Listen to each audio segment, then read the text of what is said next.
Now that was a question you asked me, and I have no idea. You have no idea where you were born, what city or anything. They Yeah. didn't tell you? Nope. But did they, My name was Mary Irene Cooper. so you know your full name, Yes. but you don't know the city you were born. So you have no way, how come the city doesn't have access to your birth certificate?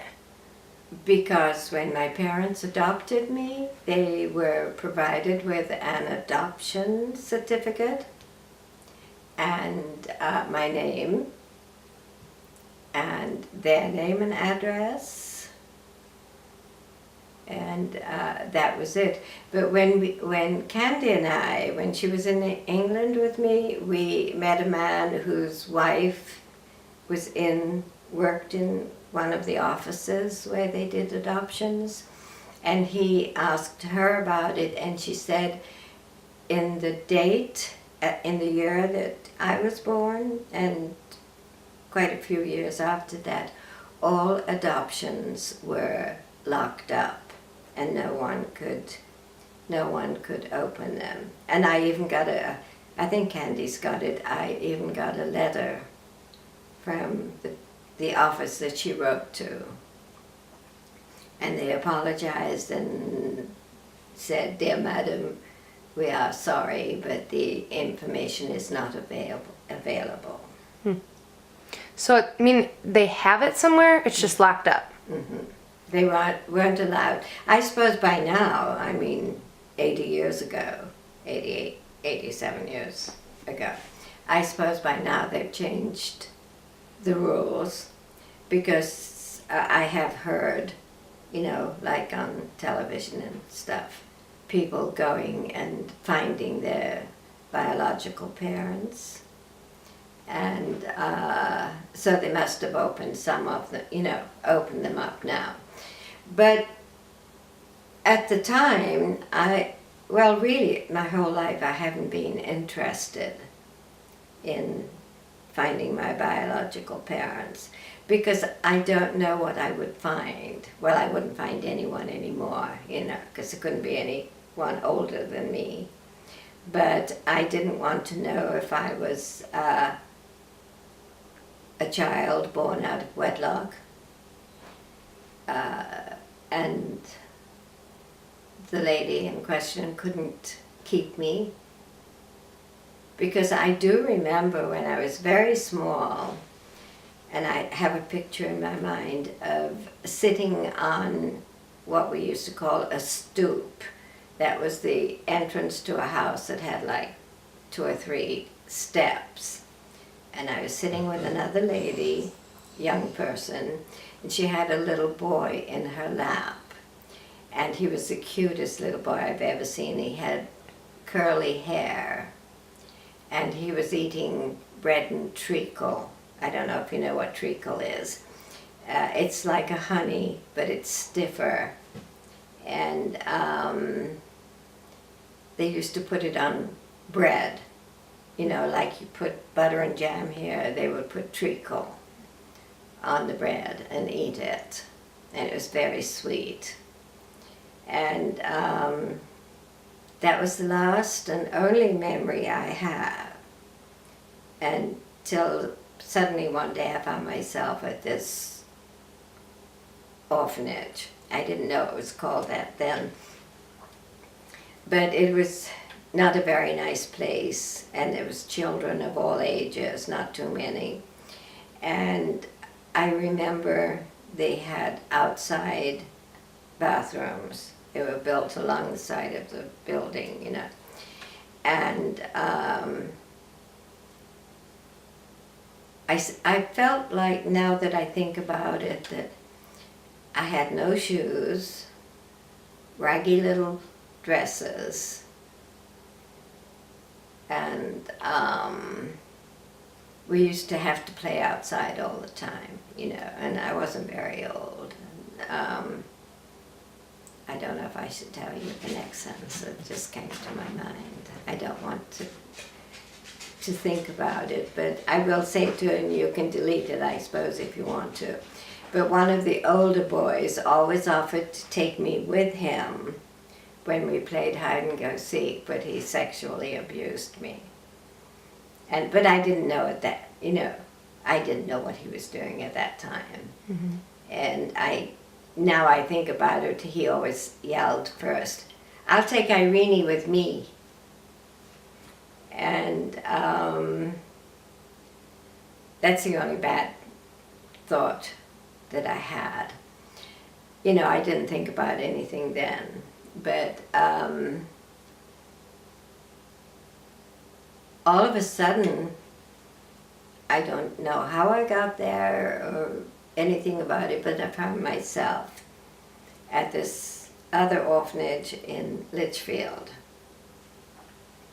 And there, on one side was the girls' home. It was a 2-story, big house.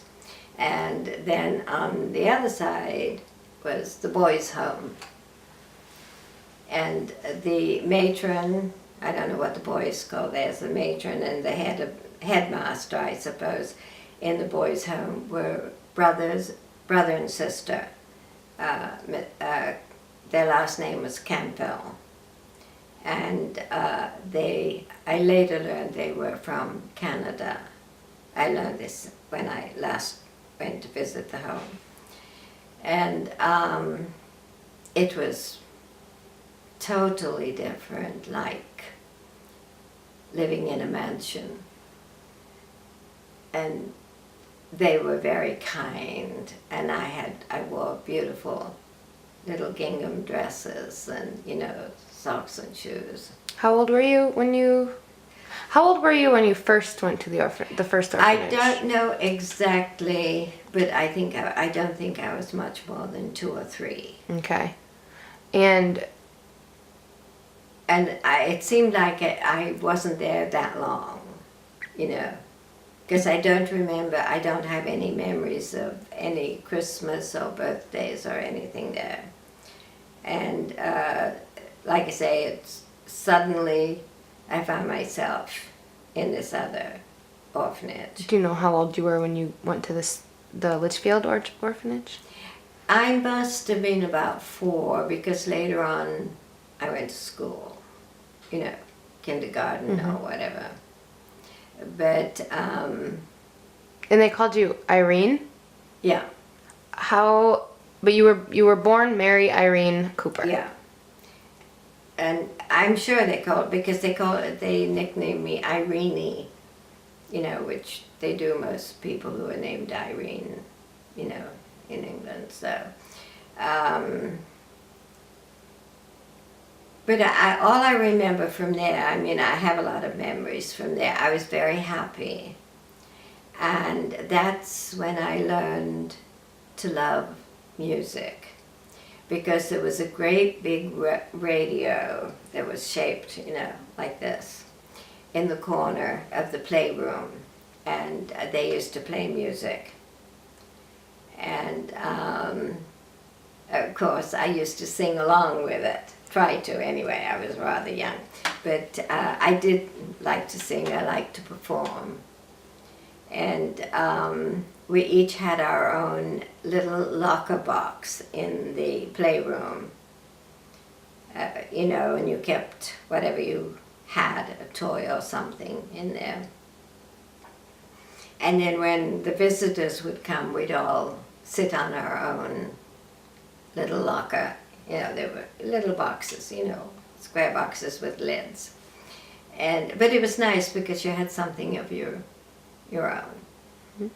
And my favorite toy was a fish made out of celluloid, and he was very orange.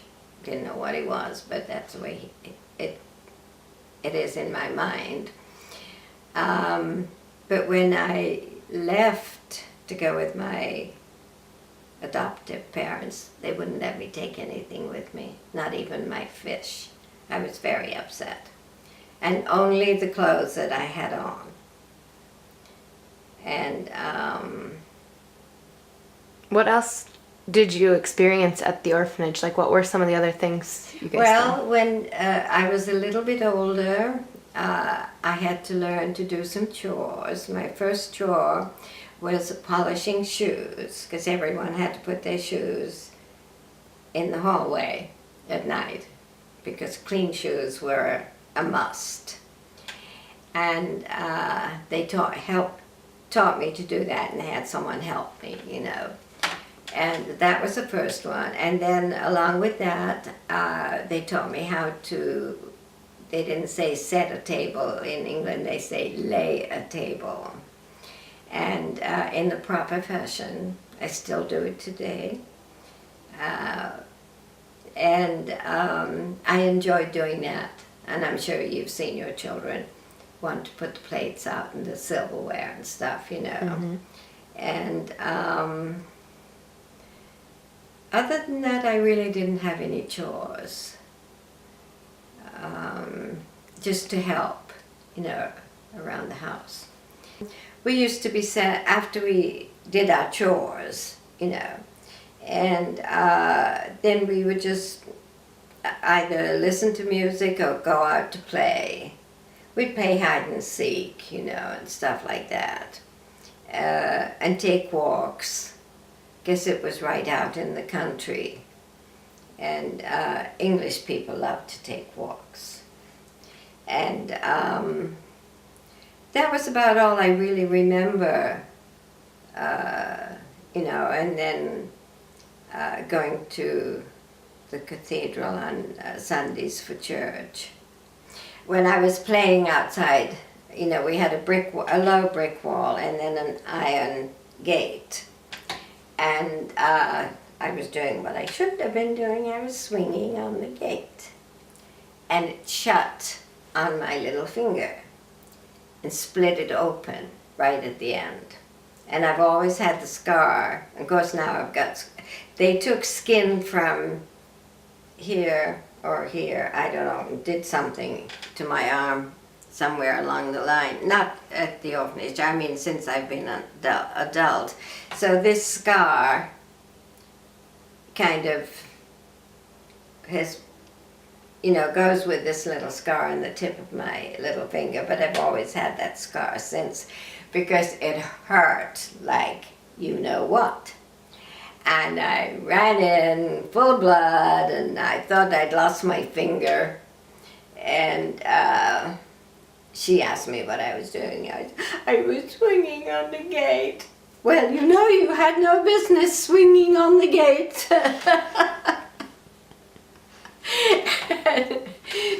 She, you know, bandaged it and everything.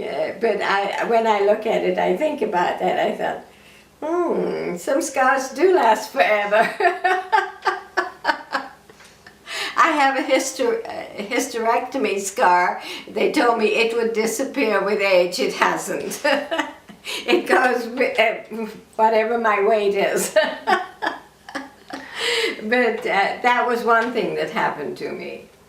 And, you know, I think I had a very fortunate childhood because I don't remember, except when I had the bronchitis, I don't remember any other illnesses or any injuries, you know, breaking and falling and hurting anything.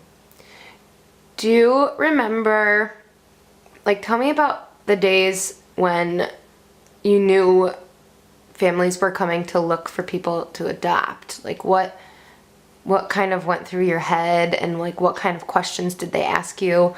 Or if, I don't know if you were like educated on how to answer questions or what you thought you should say? No, they wanted you to be yourself. And if they weren't looking for anyone around my age, they didn't, you know, bother. You know, they would say hello and I would say good morning or whatever. But, you know, they didn't talk to the ones that they weren't interested in. Because they had definite, people who adopt children have very definite likes and traits and things that they are looking for. You know, coloring, eyes. They want them to look as much like them as they can. and then if they want them for a different reason. I don't remember any little tiny babies being at the orphanage. I think, they maybe started like them, they were walking and talking. And the older girls that were still there would help, take care of them. And, but we weren't given instructions. We were, it was the weekend, so that was bath time. People in England usually only take a bath on Saturdays. And wash your hair, and trim it if it needed, trimming. But you had to look well dressed and well cared for, clean, and you had to have good manners. And that was all that they really insisted on, except that we all be there so they could see, the people coming to adopt could see what was for sale. I don't know if they paid for us. They probably didn't. But I never concerned myself about money anyway, so. But you had to be there so they had their choice when they came. I'm not saying someone came every weekend. It was whenever they were, asked, and they would, come. And Miss Campbell wanted us all to be well, groomed and polite. And you don't speak to them unless they speak to you, That was what my memories were. But as this one and that one, sometimes somebody came, they didn't want any of us, we weren't what they were looking for. But as time went on and I got older, I thought, what's wrong with me? Why doesn't anybody want me, And then you think, oh, maybe I'm going to be here forever, because there were some children there that were, 14 and in their teens. And I didn't have any idea how long they'd been there. But to them, if they'd been there all that time, it was like home. And they would always help, with the smaller children. But I think if it wouldn't have been for Miss Campbell and her brother and the other one, I don't think it would have been run as well. Did you have a close relationship with any of either Miss Campbell or any of the people that owned it, or the older children or anything like that? Not really. Everybody, the older children took care of the younger children, and Miss Campbell, she was always on hand, and of course she had to have assistance, but she taught the children, as you got older, you went up and helped make the beds, and when you were old enough, you could make your own bed. And she was very, very organized. And you went to school at the orphanage? No, we went down into town to a regular school, sat at a desk, and when I was adopted, I realized most of the schools are run the same way. They have the same desks that you sit at, and teacher up in front and blackboards on the wall, no difference. So were you in school with other children not living at the orphanage?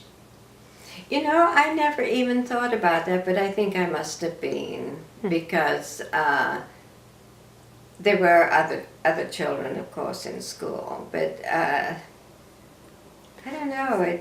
I don't have any really good memories, of that.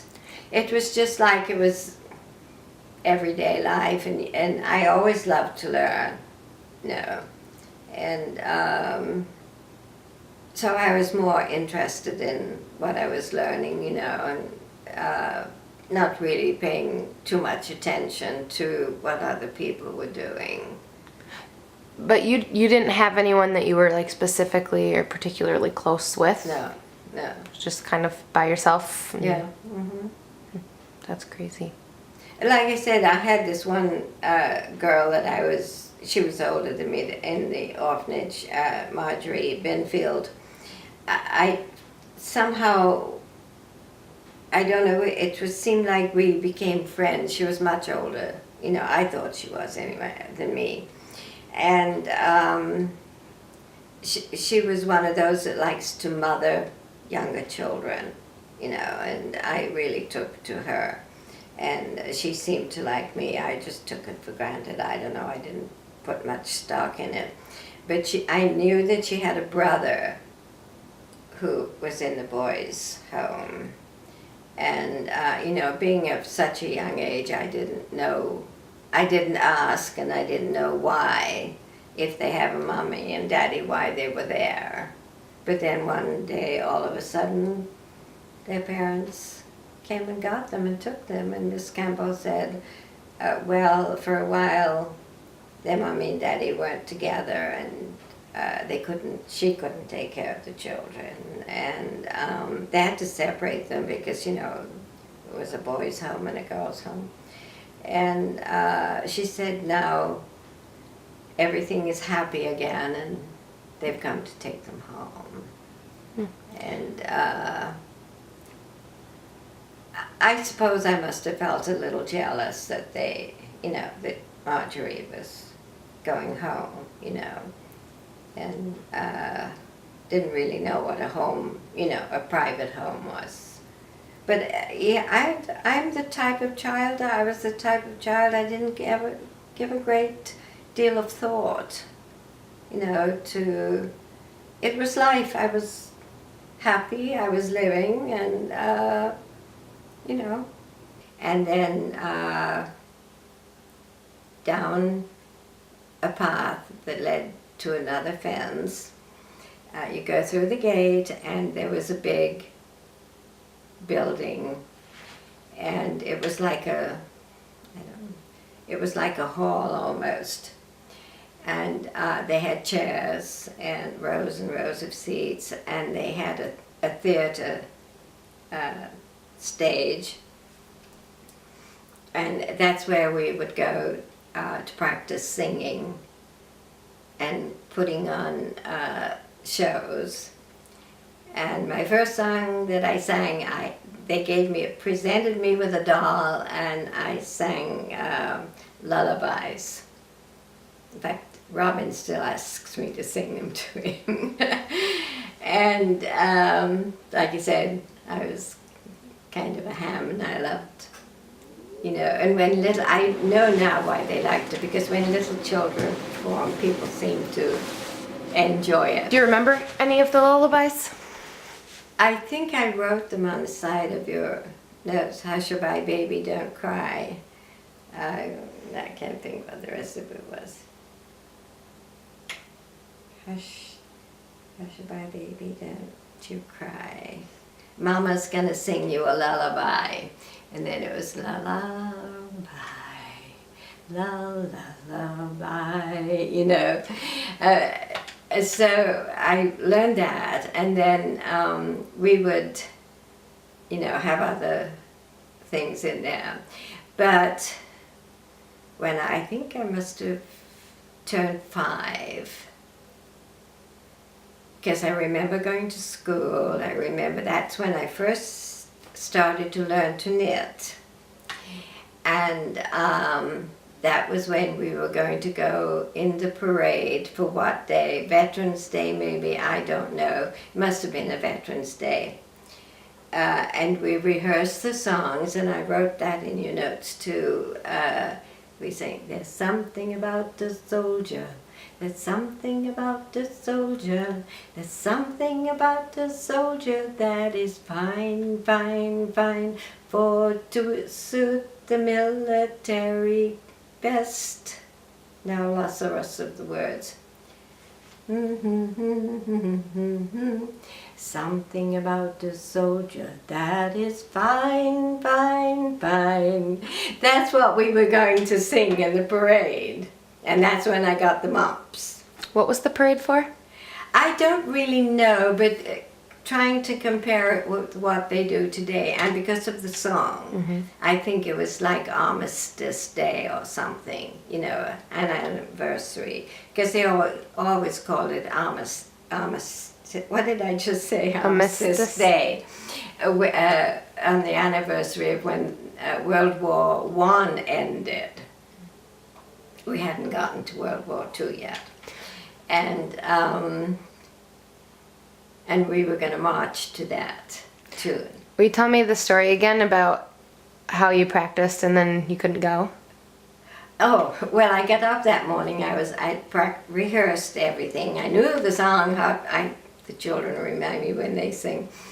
And Miss Campbell, I was getting dressed and she looked at me and she said, "You can't go." She said, "You look like you have the mumps," and she was feeling under my, chin and everything. And I said, "But I have to go. I have to be in the parade." She says, "Well, you can't go because mumps are catching, and you can't, be amongst other people." And she sort of quietened me down and told me I could. She tied my chin up, scarf tied up here, and I remember she said, because your glands are swollen and my cheeks were out here, that was to keep the weight off. And she said, "You can go upstairs and watch through the window." And she said, because they're going to practice marching as they go.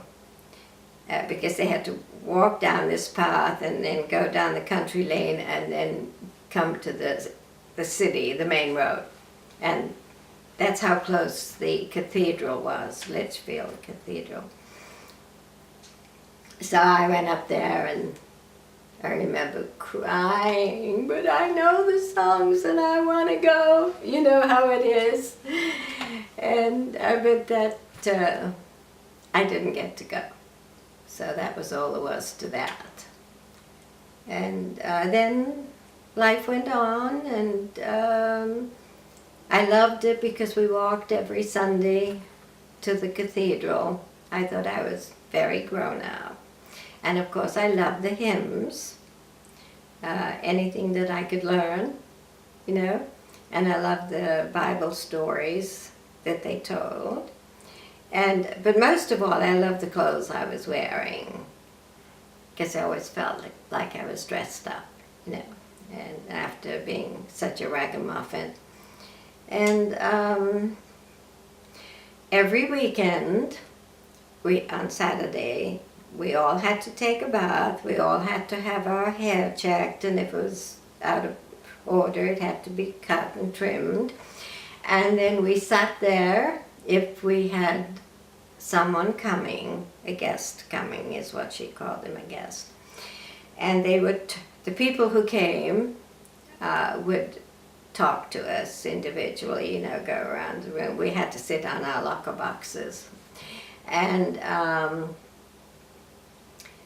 then we would find out later that they had chosen someone to adopt, to take with them, but they wouldn't take them that weekend. They would come back the following weekend, and I suppose they had to do the paperwork or do something, I don't know, but it seemed like they came back the next weekend and someone was whisked away, and that kept on going on weekend after weekend, year after year. And I used to think, what's wrong with me? Everybody thinks I'm a pretty little girl, and yet nobody wants me. And Miss Campbell said, no, they either want very young babies or they want older girls who can help the wife. And I said, well, I can help. She said, I know you can, but she said, it depends on what they really need. And then this one weekend, this couple came in, and you know what the funny part is? I can tell you exactly what they were wearing. My mother was wearing a very, very blue silk dress. A royal blue, I called it. And she had a fur around her neck, and it had a face on it, and it clipped onto the tail. That was the fashion. And my father had on a three-piece navy blue suit. And he had removed his hat. He was wearing glasses.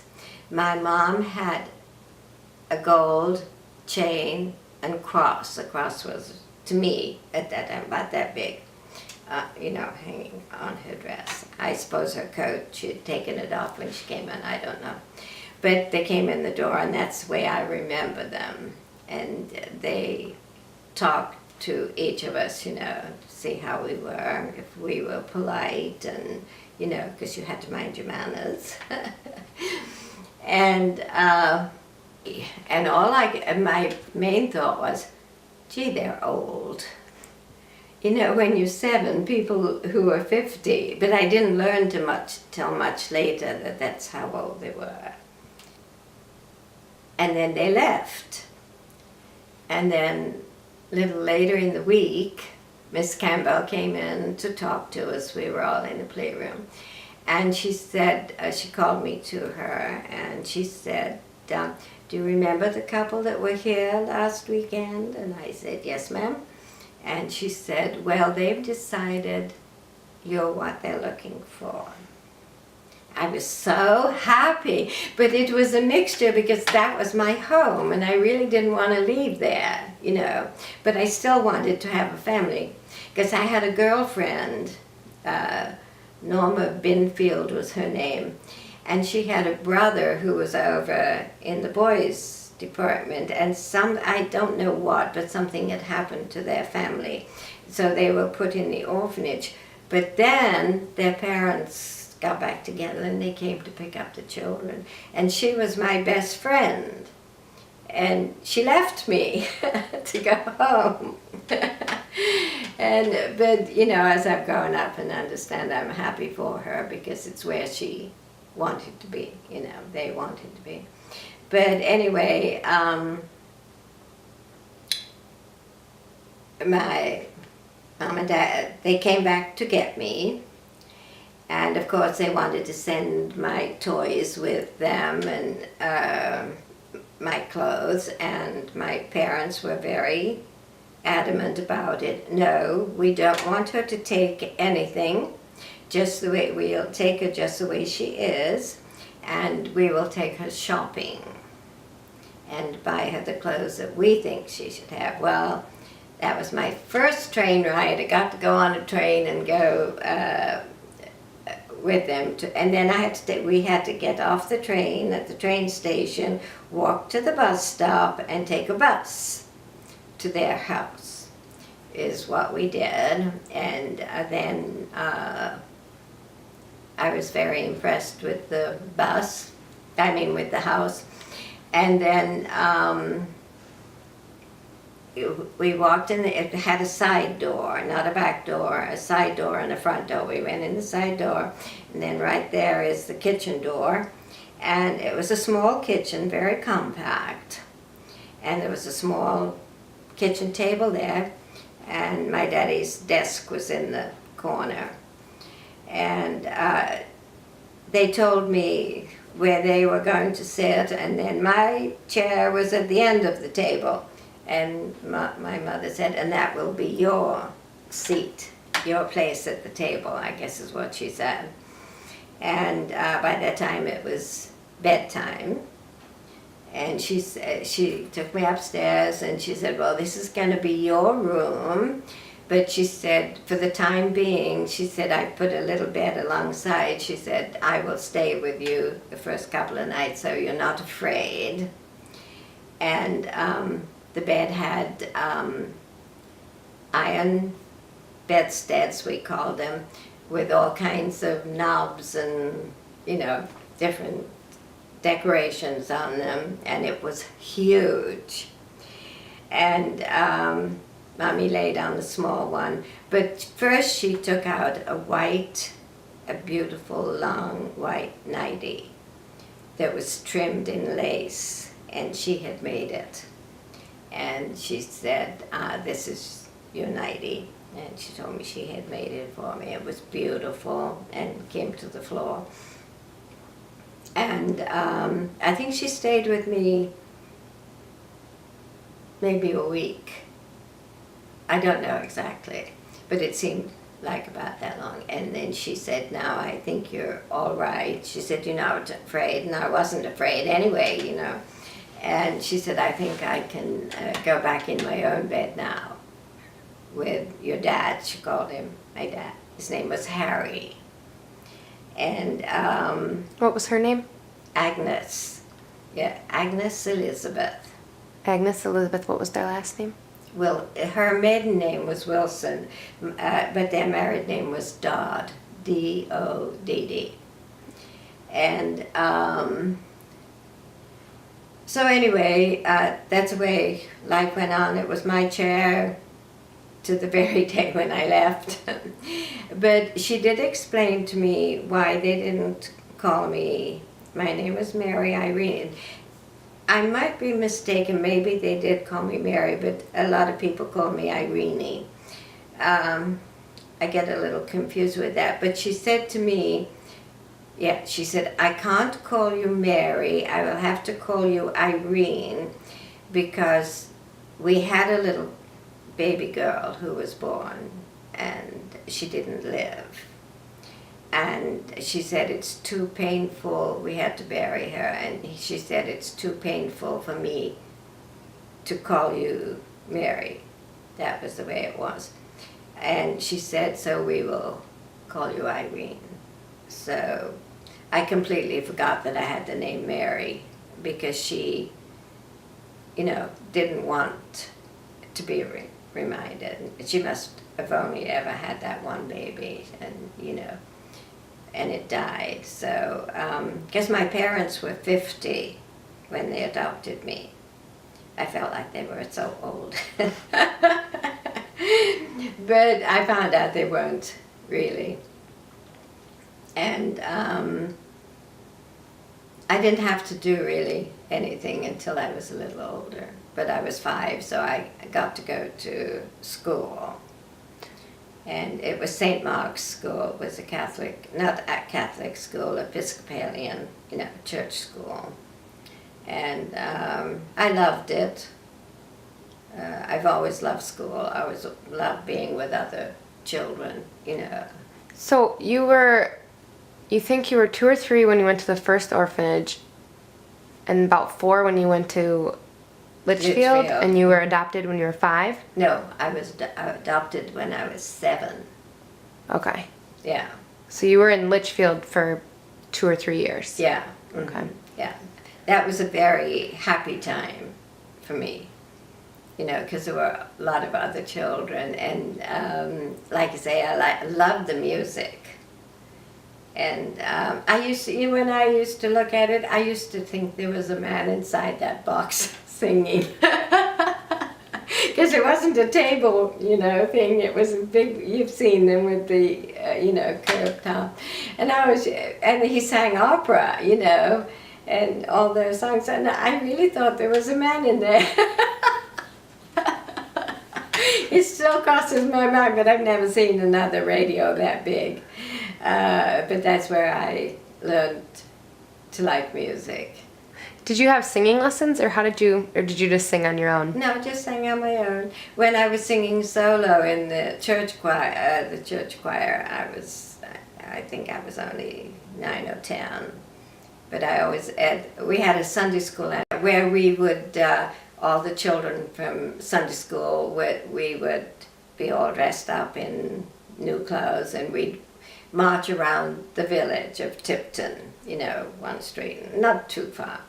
And then we would invite the parents to come for the service, and we would be on a platform, in front of the organ and also in front of the congregation, and that's where we sang hymns for them, put on a show. Everybody, all the children. But we had solos, and I had another girl. Her name was Barbara Cornfield.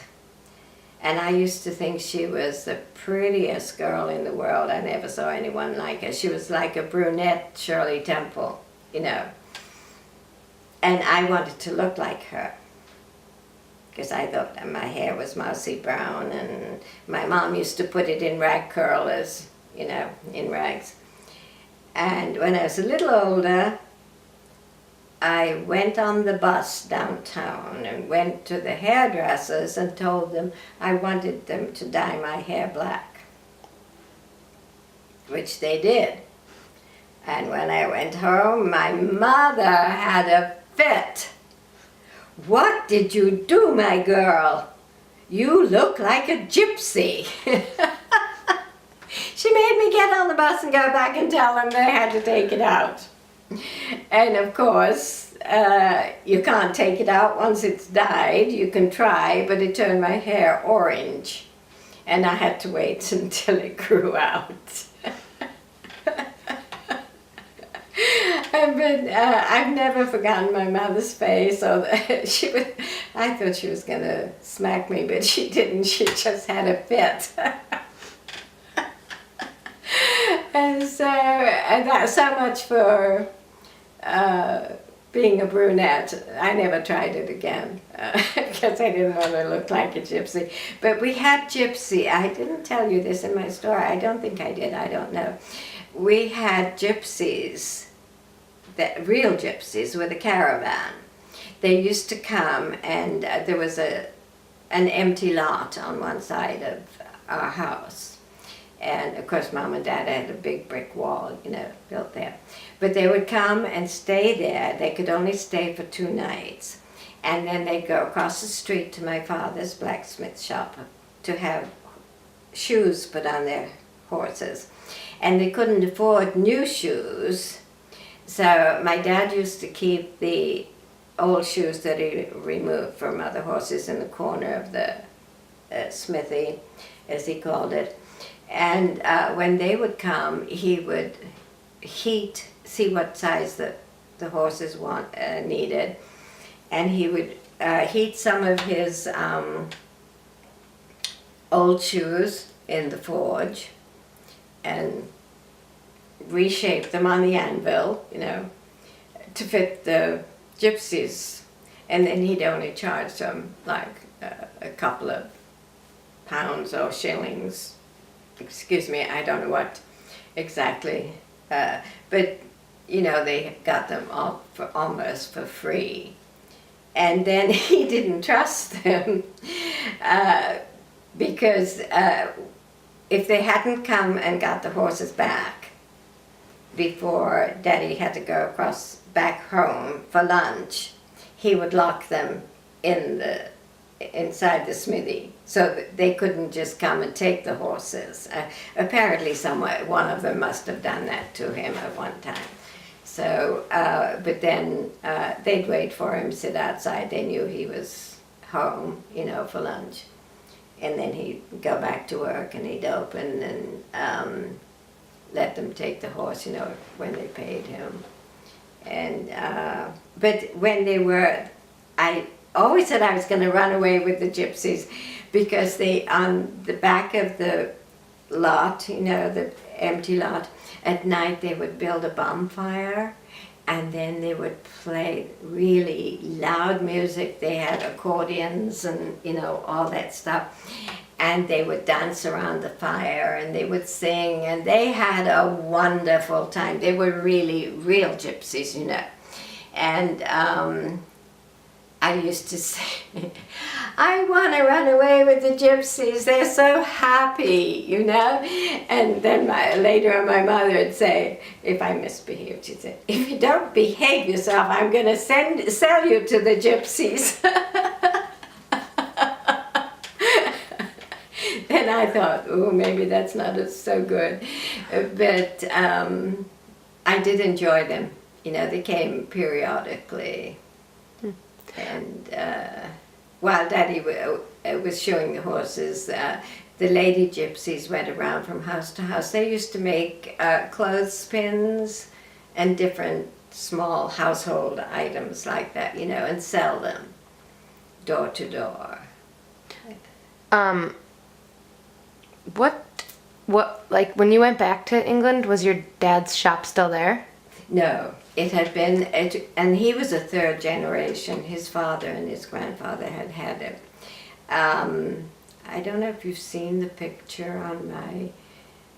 The milkman's son sent me some pictures from England, and there were some pictures of the old smithy, not my father's, but his father's. And Candy drew a picture of the blacksmith shop and framed it and gave it to me. And she just addressed it on the bottom that it was Grandfather Dodd's blacksmith shop. And I still have it. And but when I went back, the first time I went back, I had Robin and David. David had his second birthday while we were there. And the blacksmith shop was still there.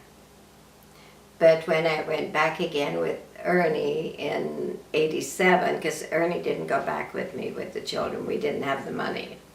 And I don't, do you remember Uncle Orville at all? He was a best friend, he was a bachelor, the best friend to, he was a best friend to all the Donker boys, you know, because he was a little bit older but close to their age.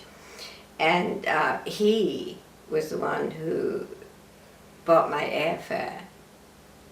And he drove myself and Ernie, of course, and the two boys to New York, all the way to New York, to catch a plane. So I could take the two boys and go back home. And at that time, the planes were the kind that had propellers, you know, and they didn't fly to Chicago. I had to go to New York to get a plane. And like I say, Uncle Orville drove us. And so I got the two boys home, and of course they had to go in with me in my bed, in my old bedroom. So this is when your parents were still alive? Yeah. So they got to meet their grandparents? Yes, they did. Robin will remember. David doesn't remember very much because he had his second birthday while he was there, so he was just a baby. But my mom didn't like it because I had them in, I gotta get this right, I had them in long pants. And at that time in England, boys did not wear long pants until they went to high school.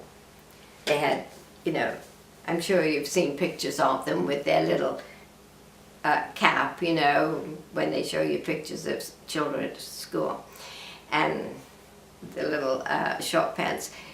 She took me downtown and she bought them all new clothes. She didn't like their American clothes. She didn't like their shoes. She took them to buy new shoes and new pants. And Robin was very, very cute when he was little. Very pretty boy, almost too pretty to be a boy. And he was very friendly. And we had my father's friend, Charlie Smith, and his wife was Bertha, and they had some 3 daughters. And the middle one took a shine to Robin. So when we would go, whenever she went shopping or doing anything, she wanted Robin to go with her. And she wrote to me and talked about him. I think she fell in love with him. She would have stolen him if she could. But my mom spoiled them because we took the bus and went downtown, and she always bought them ice cream. you know. So because she bought them ice cream, they were willing to go on the bus and go downtown. And but my mom was very old-fashioned, and I had some friends who I kept in touch with. And, you know, we didn't have telephones or anything, but I managed to let them know by letter that I was going to be back home for a while.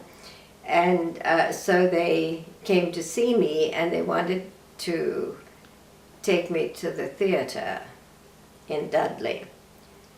And my mom said, "No, you can't go." And I said, "Why?"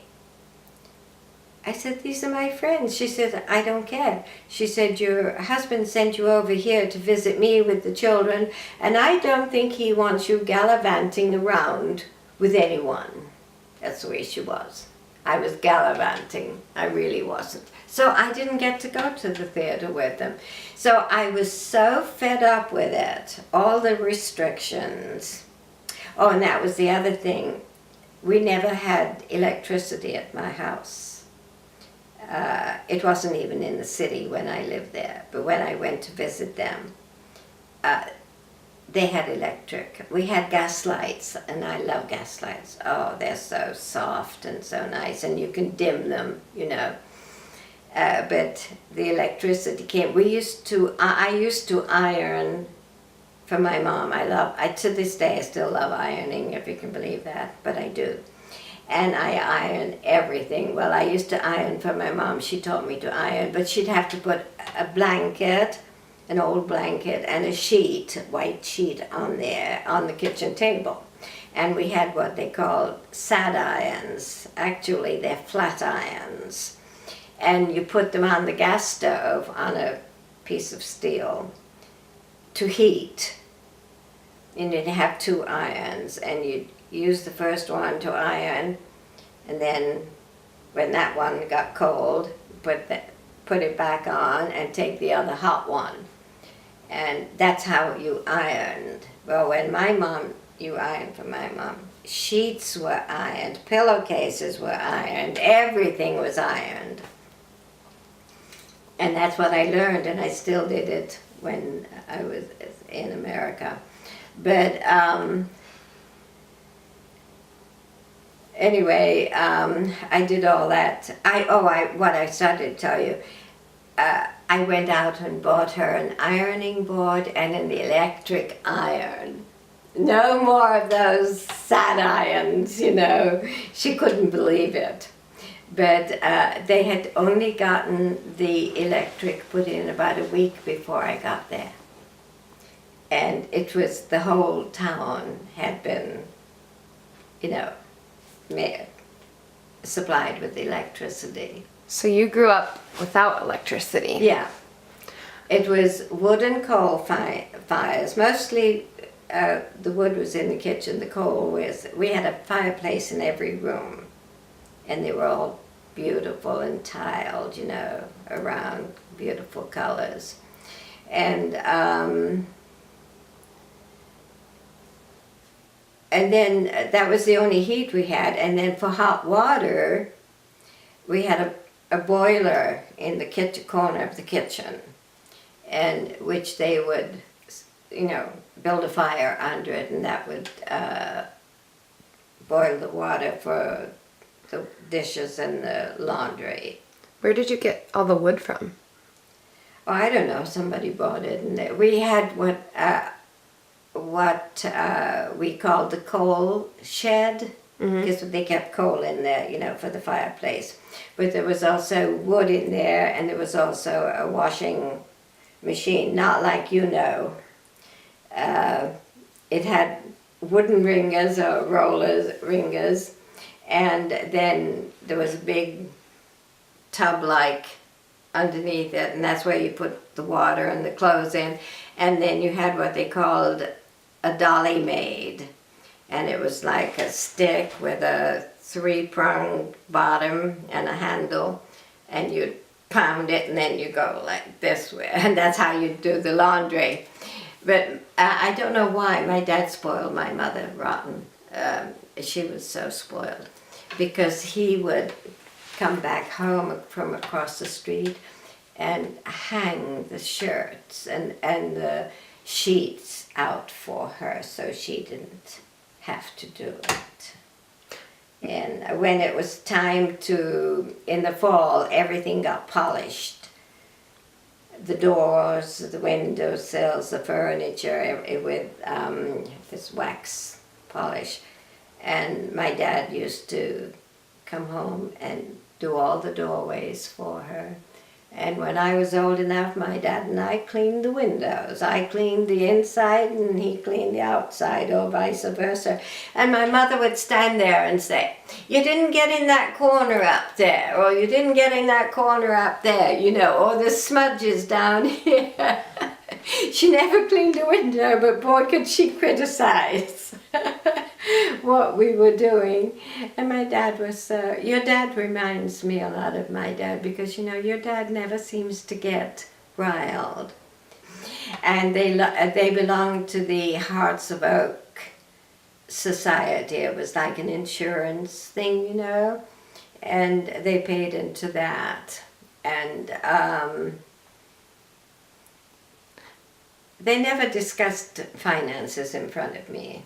What did your mom do? She was a housewife. Good Lord. She wore a dress to tidy the house up in the morning. And by lunchtime, she put on a clean dress and a clean apron.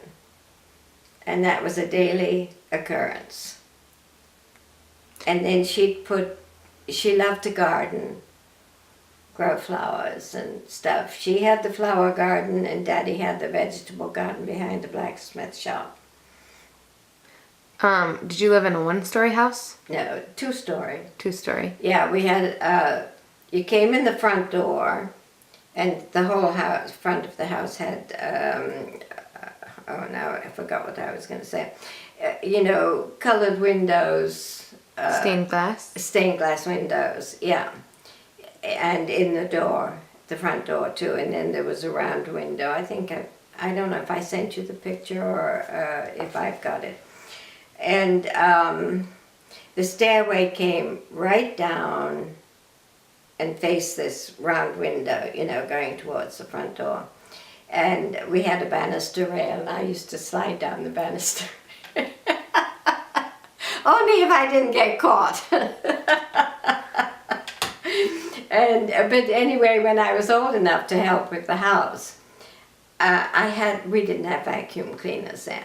Well, so I had to brush, and it was a camel hair brush, if you can figure that. So soft, I don't know why it didn't clean a damn thing. But I used to have to brush the stair carpeting, and then the sides of the stairs were varnished. And I had to dust those. And my mom would stand at the bottom and say, "You didn't get in the corner of that one." You know, because there were carpet rods, you know, that held, I don't know if you've ever seen, each, you know, on each step there was a carpet rod. And she was funny, you know, and she did get out of me because she trained me to clean. And they had a tiled floor in the hallway. And I had to clean that on my hands and knees with red brick, you know, what color that is, polish. And polish from in front of the stairway and down the hallway. And about once a month or so. But it was a beautiful house. It was well made, and every room, even the bedrooms, had a fireplace. But before I left home, they had put gas fires, little, you know, small gas fires in the 2 bedrooms, because they didn't want to haul the coal, and you know that would be too messy and too much work too. Because we had a fireplace on Indian Avenue, I'm sure you saw that. And Ernie had that built in for me, because I really missed having a fireplace, you know. And but he used to have to chop the wood. when he came home from work. And but our fires were always coal fires, you know. But they were great to sit in front of because they would sparkle up the chimney. And my mother, she was a great believer in mystery things and gypsies and all that stuff. And she would tell stories of what was going on with the sparks going up the soot, you know, in the back of the fireplace. And I always thought they really were stories, but they were stories she made up. And that's how I learned to read too. In the sitting room, my mother had her rocking chair. She always sat there. My father had his leather armchair. He always sat there. No changes. They didn't sit in each other's chair. And I had a stool, a footstool. And when we were in the sitting room, I had to sit there, and my mom and dad had a whole rack of bookcase full over the organ of books, and they were this thick, and she'd bring a book down, and I think this one book that she gave me, it was something about On the Other Side of the Mountain. I don't know the exact title, but she used to make me sit there, and I would have to read to both of them, but she only let me read one chapter at a sitting. And she knew exactly where the chapter ended. That's enough, Irene, for tonight. We'll pick it up again tomorrow. And that's how I learned to read. And she would correct me if I pronounced it wrong, you know, and all this other stuff. And I'm glad now that she did, because being able to read is so good. I mean, I could forget television altogether. Just, you know, I'm an avid reader. I read all the time. You didn't learn to read in school? Yeah, we did, but I mean, we learned to read, yes, and the alphabet and all that. But my mother was teaching me to read books, and that tell a story, you know, and they were rather grown-up books, and so I thought that's what everybody did, you know, because in school you learn your ABCs and read children's, you know, what, See Jane Run and, you know, all that nonsense. And she was the one, too, who really taught me the fine things of knitting. Candy's got a picture of me in the first sweater I ever knit for myself. There's short sleeves and striped across here, you know. At that time, my favorite colors were blue and pink. But I learned all that, and I learned to sew. I had to make my own dress and bloomers for school when I went to high school. And I didn't get it done in time, so Miss Horsley made me take it home, and my mother helped me finish it. She taught me how to set sleeves in a dress, you know. That's the hardest part when you make a dress. So when Candy and Cindy were little girls, I used to dress them alike. I made them jumpers in corduroy, you know, and little dresses and things. And then, I don't know which one it was. I don't even know where it is. I think David and Cheryl have it. I made a complete christening outfit with the slip and the long dress, and then I knit a blanket that was all lacy to go with it. And I'm trying to remember who I gave it to, and I can't remember who I gave it to. But I probably used it for my kids, because I had them all. And I still dress them like they did in England, you know, in the christening gowns and everything. And Your mom made all your clothes, right? Yeah. And then, always when I was small, my mom and dad, we went to a place called Wolverhampton. I think I showed you that on the map. To the same store. It was called Beatty's. B-E-A-U, no, not A-U, B-E-A-T-T-Y apostrophe S. And Mommy and Daddy would sit on chairs in the store, and the clerks in the store would put various clothes on me. We didn't wear pants then, you know, you wore dresses and stuff. And then make me go out and parade in front of my parents while they discussed it, whether it was nice or not, proper or not. You know, and then I'd have to go back in, and they would tell the clerk, you know, what they thought of it. And whenever, until I think I was about 16, whenever we went into Wolverhampton to even buy a new coat, my mom and dad always went, and Daddy had to have his say. It was, I thought everybody did this, you know, it was a way of life. I didn't question it. And the same way with going to the shoe store. I would get shoes for Sundays, my Sunday shoes they would call them. And at the end of the year I would take my Sunday shoes for my school shoes, and the other shoes disappeared. And until I started wearing Oxfords. And in high school I had to wear Oxfords, and Oxfords are just regular shoes that tie, you know, and they were always the same style. They had to be black when I was in school, because in the winter I wore black stockings that came, you know, all the way up here, so. And so of course I thought everybody else was the same. I didn't question anything, and just went along with them.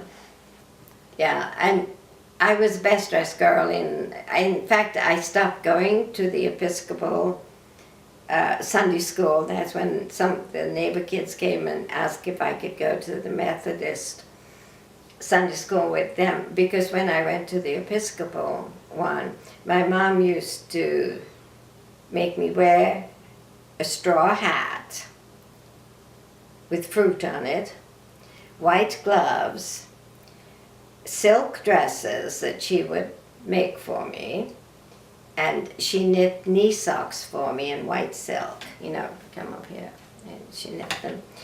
And I think I said white gloves, and that's the way she sent me to Sunday school. And one day I was playing outside of the gate, which I wasn't supposed to be. I was supposed to be on the other side. And one of the little neighbor girls, they lived in what you call like council houses, you know.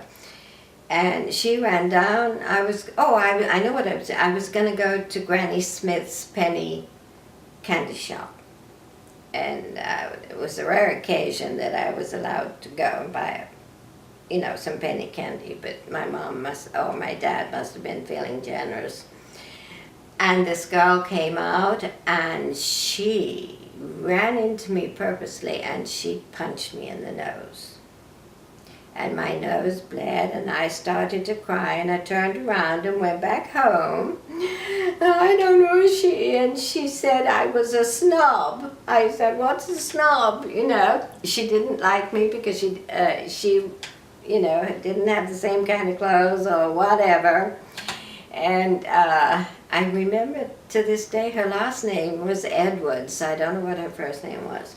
But my mom, you know, tried to stop my nose bleeding, and boy, she got angry. She went right over there and read the trouble to this woman and about her daughter. And the poor kid got her spanking, from her mother. But my mother was furious. And after that, then she wouldn't let me go out and play. And, the character was, everyone thought my mom was a snob. When I think about it, I think she was. She thought she was better than everybody else. But they all loved my dad because he was friendly. And he'd walk down to the pub, the local pub, with this little pitcher. And he would buy 3 halves. Now that's 3 half pints. But he would go down because he just wanted to talk to the local people and, enjoy a little gab fest, And then he'd walk back. And then they would sit at the kitchen table and drink beer. And this is really funny because they only used 1 glass and the pitcher. Daddy would fill the glass, push it over in front of Mom. She would drink out of it. Then I guess it was their way of doing something together. I don't know, but I've never seen anyone else do it ever. But they did. You went to the bar with them? Huh? You would go to the pub? No, but if he stayed too long, Mom would say, go down to the pub and tell your dad he should come home. As soon as he'd see me, I wouldn't have to say a word. He says, tell your Mom I'm coming, Because it were only like half a block, not even half a block, But I knew at first I didn't, but then I got to know why, because he'd like to chat, with the local guys. And everybody loved him because he was so friendly. And when it was, when we were gardening, it was summer, and he had gooseberry tree bushes and blackcurrant bushes, in his garden. And he would pick them. Of course, we couldn't use them all, no way. And he'd put them in baskets, and he'd send me to give them to the neighbors because he wanted to share them, with them. They always made pies and everything. And most of them would give me a 6pence. That's half a shilling. And when I told him, he said, you say, no thank you. Daddy isn't selling, my dad isn't selling them, he just wants you to enjoy them because we have too many and they will just spoil. And, because we didn't have refrigerators or anything like that, But I enjoyed the 6pences. Never said no. And but that's the way he was. And one time I used to go riding with him on Saturday mornings. He would make the rounds to collect his money because no one paid him when they got the horses done, They expected him to come. Harry'll come and, collect. And I went with him this one day. And this man, I don't even remember who he was. He says, who's your helpmate, Harry? Because they all don't use their H's. And he said, oh, this is my daughter. And he said, he called me Irene. He said, this is my daughter, Irene. And this guy looked at me, he said, oh, she's a pretty little thing. She looks just like you, Harry. And I thought, I don't look anything like him. He had bushy eyebrows and a mustache and curly gray hair. And besides that, I'm adopted, but I didn't say anything. I just started laughing, behind my hand because I thought, how funny, you're not being truthful, telling Harry that his daughter looked like him. I just went along with each day as it came along. And as long as I was happy, I was, I didn't put much. I still, to this day, don't take much time to be sad, you know. The only time that I really think about it is like if the house is really, really quiet, and I think about Ernie. I don't think about my parents anymore at all. But I do miss Ernie because he taught me so much. You know, his life was so completely different than mine. And never having had brothers and sisters, you know. And I only had one family of cousins, my mother's Aunt Beatrice, and she had 3 sons and a daughter. But they lived in a different town than us, so I didn't see them, you know, that often. And her oldest boy, Bill was his name, he was in the Queen's Own Scottish Highlanders. That was the group that he was in. He wore a kilt.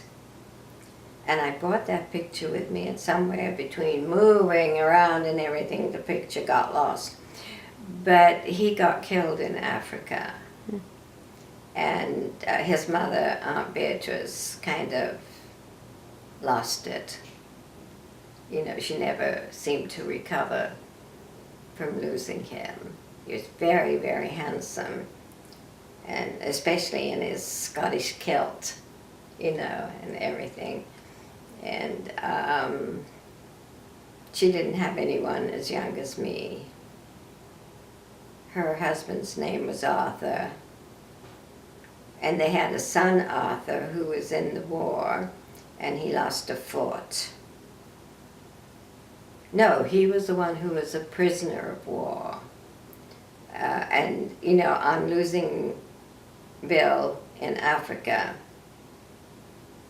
you know, they never really found him, and he never came home to be buried. I don't know what the end of the story was, but she kind of couldn't seem to get over it. And then Arthur was called up to go to war, and he ended up being a prisoner of war. And then the one who lost his foot was one of the young men that I was replaced at Sunday school because he got called in, and he came back, and he was missing, you know, part of one leg. Like they said, it was just his foot, but you know, whatever. And the last I saw him, he was walking on crutches. But he never came back to Sunday school, you know, to teach. I have a feeling after what he went through, he probably didn't believe in too much. But it was all part of life, you know, during the war. Well, Tipton, we didn't, I worked there in an office for a while too, at a place called Chatwin's. Because I used to have to take the bus to go out there to High Street. And in those days, they just called you an office clerk, you know, unless you had a different position. But, when I left high school, I didn't want to go on to college. And my folks kind of agreed with me. They wanted me to go to a secretarial school, and I had to take the bus to Wednesbury to do that, because the kind of office machinery that I learned on, you won't ever find. You find it in the museums. It was What was it called where you worked? Horsley Heath. And this is after college? Yeah, So you- after Secretarial school. But no matter where you went, you had to start at the bottom. They didn't care what degrees you had. You had to start and learn the business and learn how they kept records and stuff like that. But there were 2 young boys, Denzel, who was a musician. He was the office boy. and Leonard, who was a little older, so he had a higher position, but they were both, in their teens. And after I came here, I think it was, to America, I got a picture from both of them. Here's the picture that I promised you. And he put with love, in memory of the happy times we had together at Horsley. And love, Leonard. And then Denzel, I think he joined a band somewhere. He was very short for a boy, not very tall. Had natural wavy hair. And the greatest smile, And they were both, we got up to more shenanigans than we did work, They used to send me out on errands to go to the post office to buy stamps and, things like that. And then we had to go across the road to this other building. I think it was part of the factory that we worked at. And we could do that, go over there for lunch. And as I remember, you could either bring your own lunch or they served hot lunches. I think I probably took my own because my mom Mom and Dad used to have their meal at lunchtime, their hot meal, and then Mom would put mine in the oven to keep warm. And I would have it at tea time because I hadn't had a hot lunch. And I don't remember, too much about it, but I know... You still lived at home? Huh? You were still living at home? Yeah. Mm-hmm. That was, let's see. That was after I came... No, before I went into the armed services. Yeah, because when I was 18, I had to go on. I worked from when I was 16... when I left school until I was 18. School finished at 16? Yeah, because otherwise then if you wanted to go on, you had to go on to another junior college and, so on and so forth. But Mom and Dad didn't want me to do that. They wanted me to go to a business secretarial school, they called them. And I had to take a bus to Wednesbury to do that. And I learned it, but like I said, when you go and apply for a job there, at least then, you were the new person and you had to start at the bottom. You couldn't just walk in and say, well, I didn't have any experience, I know, but even though I had the knowledge, and you had to learn to do things their way. And they all had a different way of doing things. But you got, you had the knowledge, you could use it if you needed to. But in those days I wasn't terribly interested in what I was doing. I did it and put my time in, you had to punch a clock and in and out. But these two boys, they kept me amused. We were the only three young people in the office, and there was a woman who was in charge, and the boys said she was an old maid. I don't know what she was, but she was... She didn't like us young people too much because I guess we were too happy. There really wasn't a town, that it was Tipton, and they had what they called, every town had a high street, but it was mostly businesses and offices and stuff like that, and it had its own newspaper. Every Saturday we would get the Tipton Herald, and it was all local news, which I never paid much attention to because I wasn't interested, Um, and there's really not much I can say about it. It was partly old and partly new. They had a council house gathering of houses in one area. You know, all the houses were built by the city and rented out, you know, to people. And St. Mark's Church was ancient, old, and I don't know if you know, in England, it used to be, I think they've had to extend them, burial grounds were always in the churchyards, all around the churches. I'm sure you've seen them in movies and different things, you know, and that's where my folks are buried.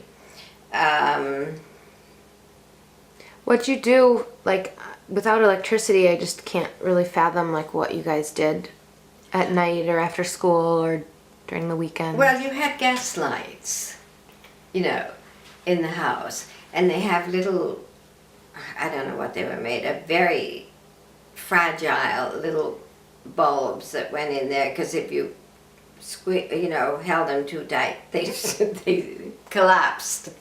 But they also had, like in my bedroom, they had dimmer switches. You could dim the lights if you wanted to, or shut them off. I never paid much attention because my mom had a gas stove, and that's the one we used to heat the irons on. But her cooking oven was alongside the kitchen fire. You know, we had a fireplace here, and then the oven was attached to it. And then on the top, I think they called it a hob, H-O-B. And there were holes where you'd put your pot to boil. You know, you'd have a thing to lift the lid off because it was red hot, you know, from the fire underneath it, and move it aside and then put your pots on there when you wanted to cook your vegetables. And then there was a hook coming down the chimney if you had a bigger pot, and you could hang your pot on the hook and the fire was in the grate, you know. Very old-fashioned. And then, like I think I told you, there was a boiler in the corner. It was kitty corner, and that was to heat hot water for the bathtub and the dishes, and for the laundry. And I don't know, I just thought everybody had the same thing, you know. The only part I didn't like, and I think it was because of the shortage of hot water, I don't know. You could only take a bath on the weekend, you know, mostly on Saturday. But you could only put about this much hot water in your tub. It was cold. And then in the bathroom, we had a walk-in bathroom. It was a big bathroom. And my mom had a linen closet in there. And because it kept the linens, she said it aired the linens. How it aired them, I don't know. But she had, you know, about sheets and stuff all piled in there. But she'd always yell, "Don't use all the hot water," you know. Oh God, I remember. I think that's now why I fill the tub as full as I can fill it, you know, and I lay in it and it's up to here. But it was life, and you didn't. My mom, I tell you this, my mom used to wash my hair as a child over the kitchen sink, and she would rinse my hair with vinegar water. She rinsed my hair because she said it took all the scum from the soap and everything out and made your hair shiny. Okay. I've never put a teaspoon of vinegar in my hair since. But what did you ask me? Over there. Oh, about Tipton. There's no highlight really to Tipton. It was just a little village, you know, that people rode through on the bus. And when Dudley, the town right next to us, was well known for its zoo. And, oh Lord, what was the name of that kid that came? He was from India. Sabu? I think it was Sabu. He came to open the zoo. And it was written about, you know, in the Tipton Herald and all that. And then, I never mentioned this. With my mom and dad, they both loved the theater. And Thursday afternoons were when most privately owned, you know, businesses, and I'm not talking about foundries and, you know, industries, but businesses closed on a Thursday afternoon, and my father included. And I would come home, and then we would get dressed up and take the bus to Dudley, which was about 2, maybe 3 miles away. It was joined on to Tipton, but it was the next town. And we'd go to a hotel for dinner, for tea, dinner, whatever, and then we would go to the theater, and we would go like once for each section, because I don't know how they do it now, but one season, and I don't know how they run for maybe 3 months, I don't know. They were what they called hippodromes, and one season was how would they were plays. That's where I saw Arsenic and Old Lace, those type of plays, you know. They've made a movie of it since, but this was a stage play. And then at Christmas, it was always a period of pantomimes, and we would go to see one of them. Mm-hmm. And we always went on a Thursday afternoon, because that was Daddy's afternoon off, you know. And I loved the Christmas pantomimes. I always enjoyed those. But I did, you know, I had to go with my parents to all the others. And this one time we went to see Arsenic and Old Lace. I don't know if you've ever seen it. It's about 2 spinsters who live together, and I don't know how I still can't figure out how they always kill the men that they have, you know, they come calling on them, and then take them and bury them down in the cellar. They call it, you know, they don't call them basements, they call it a cellar. And then they had a nephew that came to visit, and he discovered their secret.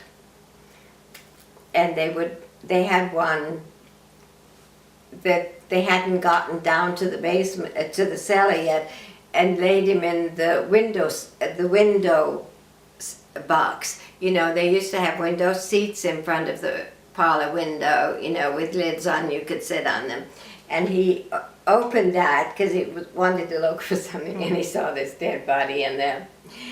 And the way they did the play, it's a stage play, and in England at that time, I don't know if you still can, you can drink tea.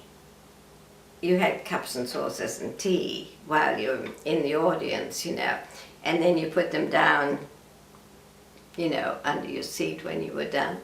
And I was so intrigued with the play and then I moved my foot, and I hit the cup and sauce and made a big racket. I was so embarrassed because, you know, it's so quiet when he's there, you know, because they know what he's going to find in the box, you know. And just right at that second, and I screamed, you know. I was so intended that I didn't know the noise was coming from my foot in the teacup. I think my mother was ready to kill me, but I don't know. Can't remember because I think I was too embarrassed. But I have since seen the movie on TV. I think it was Cary Grant who was in it, who was the nephew. And it just brings it all back to me. I had to laugh because it was hilarious. But I don't know why, but that's what my folks liked. And then on the radio, you know, we didn't have TV, but we had radio. There was always concert programs on, you know, the radio that they used to listen to. And so music has always been a big part of my life. Do you remember what your mom would cook? What kind of food you ate? We ate very plain suppers. Of course, we didn't have any cereal or anything for breakfast. It was always bacon and eggs and fried potatoes if you wanted them, and stuff like that. And then lunch was usually a sandwich. But supper, we called it supper, we didn't call it tea, was our biggest meal. And it was always meat and some kind of potato and a vegetable, a green vegetable. We didn't have salads unless we had tea time, and we had sliced cucumbers in vinegar. And Is that where you got it from? yeah. And then, yeah, I still like them. And lettuce to put on your, you know, Dad grew his own lettuce to put on sandwiches. Or they had some kind of a salad dressing, and it really wasn't mayonnaise.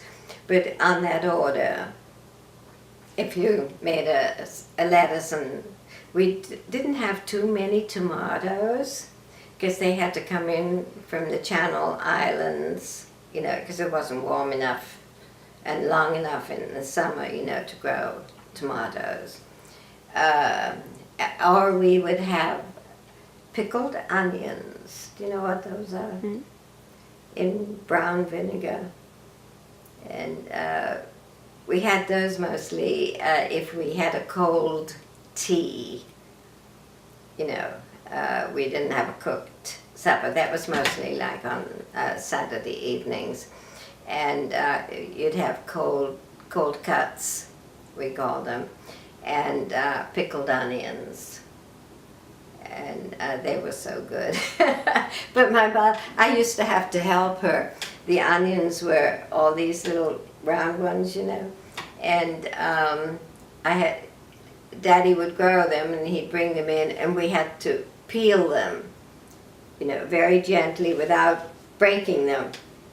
And then Mom would put them in the jars and put the vinegar solution. I think it was vinegar and salt. I don't know what else she did with them. But she used to make a whole bunch of those because he grew the onions. And my dad used to grow the bigger onions, you know, to bring in to Mom, you know, mm-hmm. for cooking, along with the potatoes. But at the beginning of the season, he would always say, it was like the first Sunday in June, he would say he was bringing in the first feed of peas and new potatoes. And the potatoes were only, you know, so big.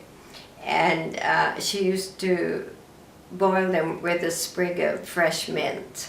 do you remember any other big events before World War II?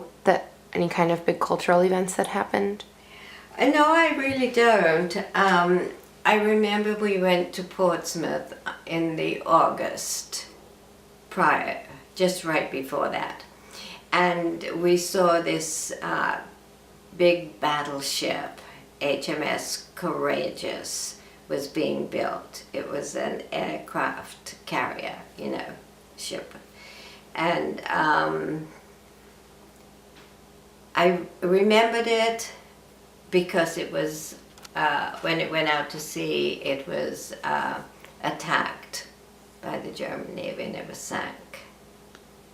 And of course, you remember those things because we had gone and we were allowed to go aboard the ship and see, what it all contained. And the sailors that were on duty made us tea so you could sit, and have a cup of tea. In England, you have a cup of tea. It's a cure-all for everything. And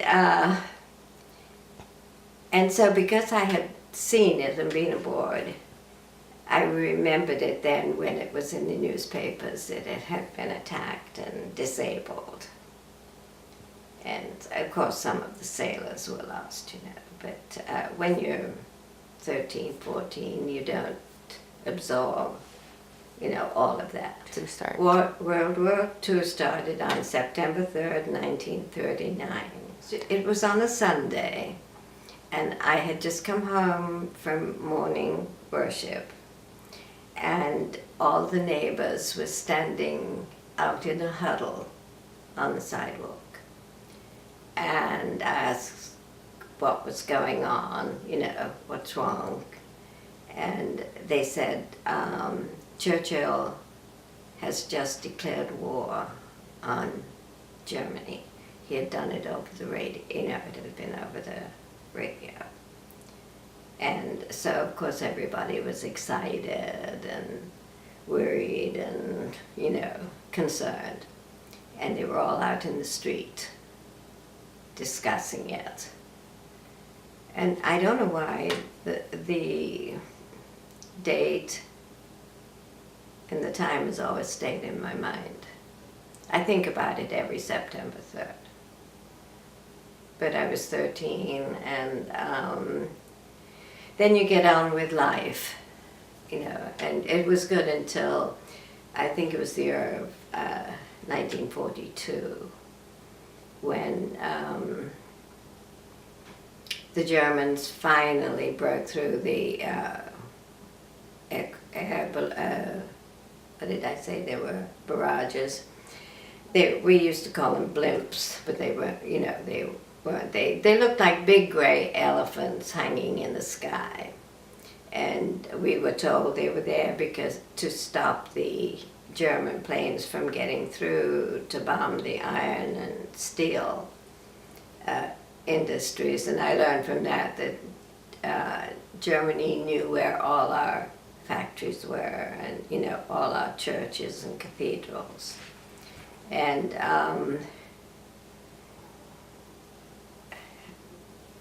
now I've lost my train of thought. How close were you? This was in Tipton, so how close was Tipton to the industrial areas? Well, the industrial area was in Tipton. It went down a road. Gospel Oak Road was where I lived, and then you got to the island at the top of the road and made a left turn. Left turn. And you went down that street as far as the railroad bridge that went across the road. And the iron and steel mills were all on the right side. Candy understands it because she drew a picture, copied a picture of my dad's blacksmith shop. And you can see the chimneys, the big chimneys with the smoke coming out of them, that were from the factories.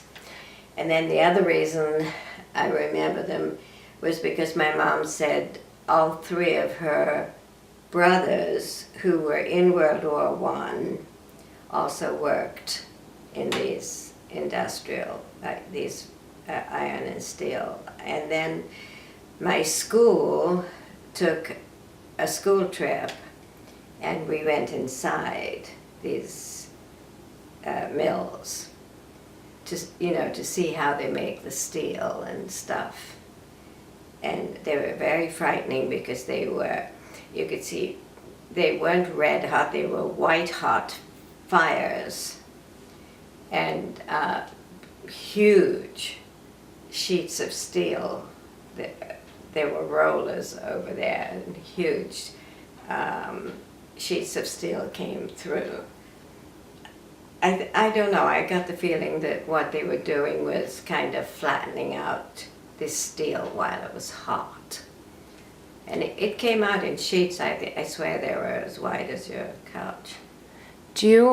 So because you had these mills and you knew that they were targets from the German army,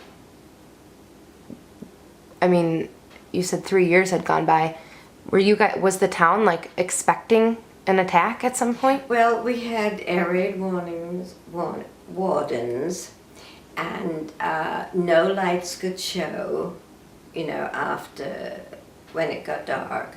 We all had to cover our windows so that, if the wardens walked by and they saw even the slightest bit of light showing, they would come and knock on your door and tell you to take care of it. And so no lights showing at all after, it got dark. So, because they thought the planes would be able to see them. So everything was in complete darkness, including the factories. What did you do during the time where you had to be in complete darkness? Well, it was mostly after tea time. I would say after dinner here, but it's after tea time.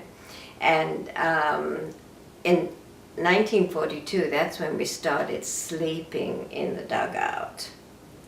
And Mommy and Daddy would turn all the lights off, and they would go down in the dugout and wait for me to get off the bus. And I knew then if the house was dark that they were down there. So they would be in the dugout before you even came home?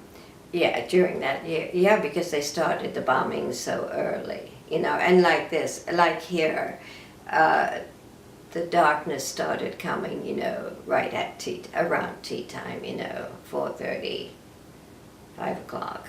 Do you remember what the dugout looked like? Can you describe it? Well, I do, because my father, the government had provided some corrugated sheets, but my father had someone bring a huge digger, and at the very end of the garden, the very back end, he had them dig a hole, and then I don't know how he did it, but he had it fortified with iron sheets and what corrugated iron is, it goes like this. And then he put a potbelly stove in there and had them put the chimney for the smoke to escape. And then he built a bench along one side, and when we were down there, that was my bed. And then he had two, I call them easy chairs for he and my mom to sit in.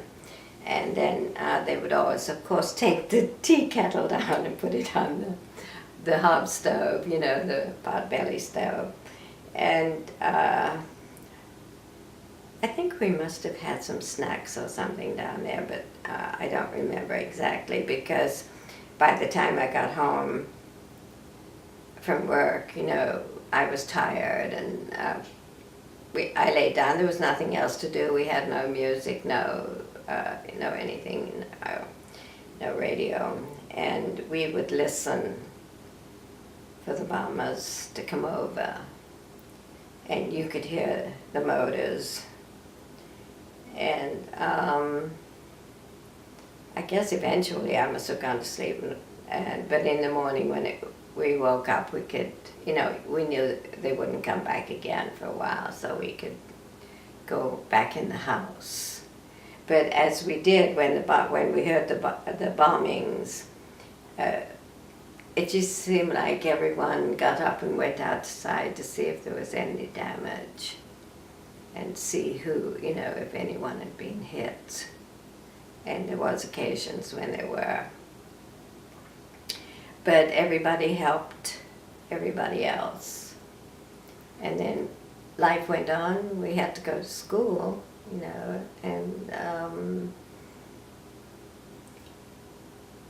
and as we got used to it, and we saw that we could listen to the planes, and they had garden walls along the side, and myself and the other neighborhood children, we would sit on the walls, and if it was a moonlight night, and we were getting brave then, and we could distinguish the noise between, we called them the Jerrys, that was the German planes, and the English planes.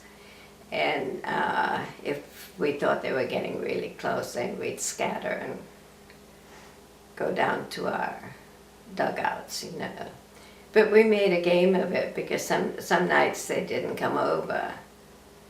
And you never knew why or why not, you just went along with it. And that went on as much as I can remember for the entire year of 1942. So, how did you get into the dugout? Was it ground level? Yeah, you know that path that your dad has built to go to the car on the drive? It was like that. There was, a path to go, and then you go down steps, and then a really heavy door had been, put on there. Was it something that you tried to keep hidden? You couldn't really, well, they couldn't see it from the plane, I'm sure.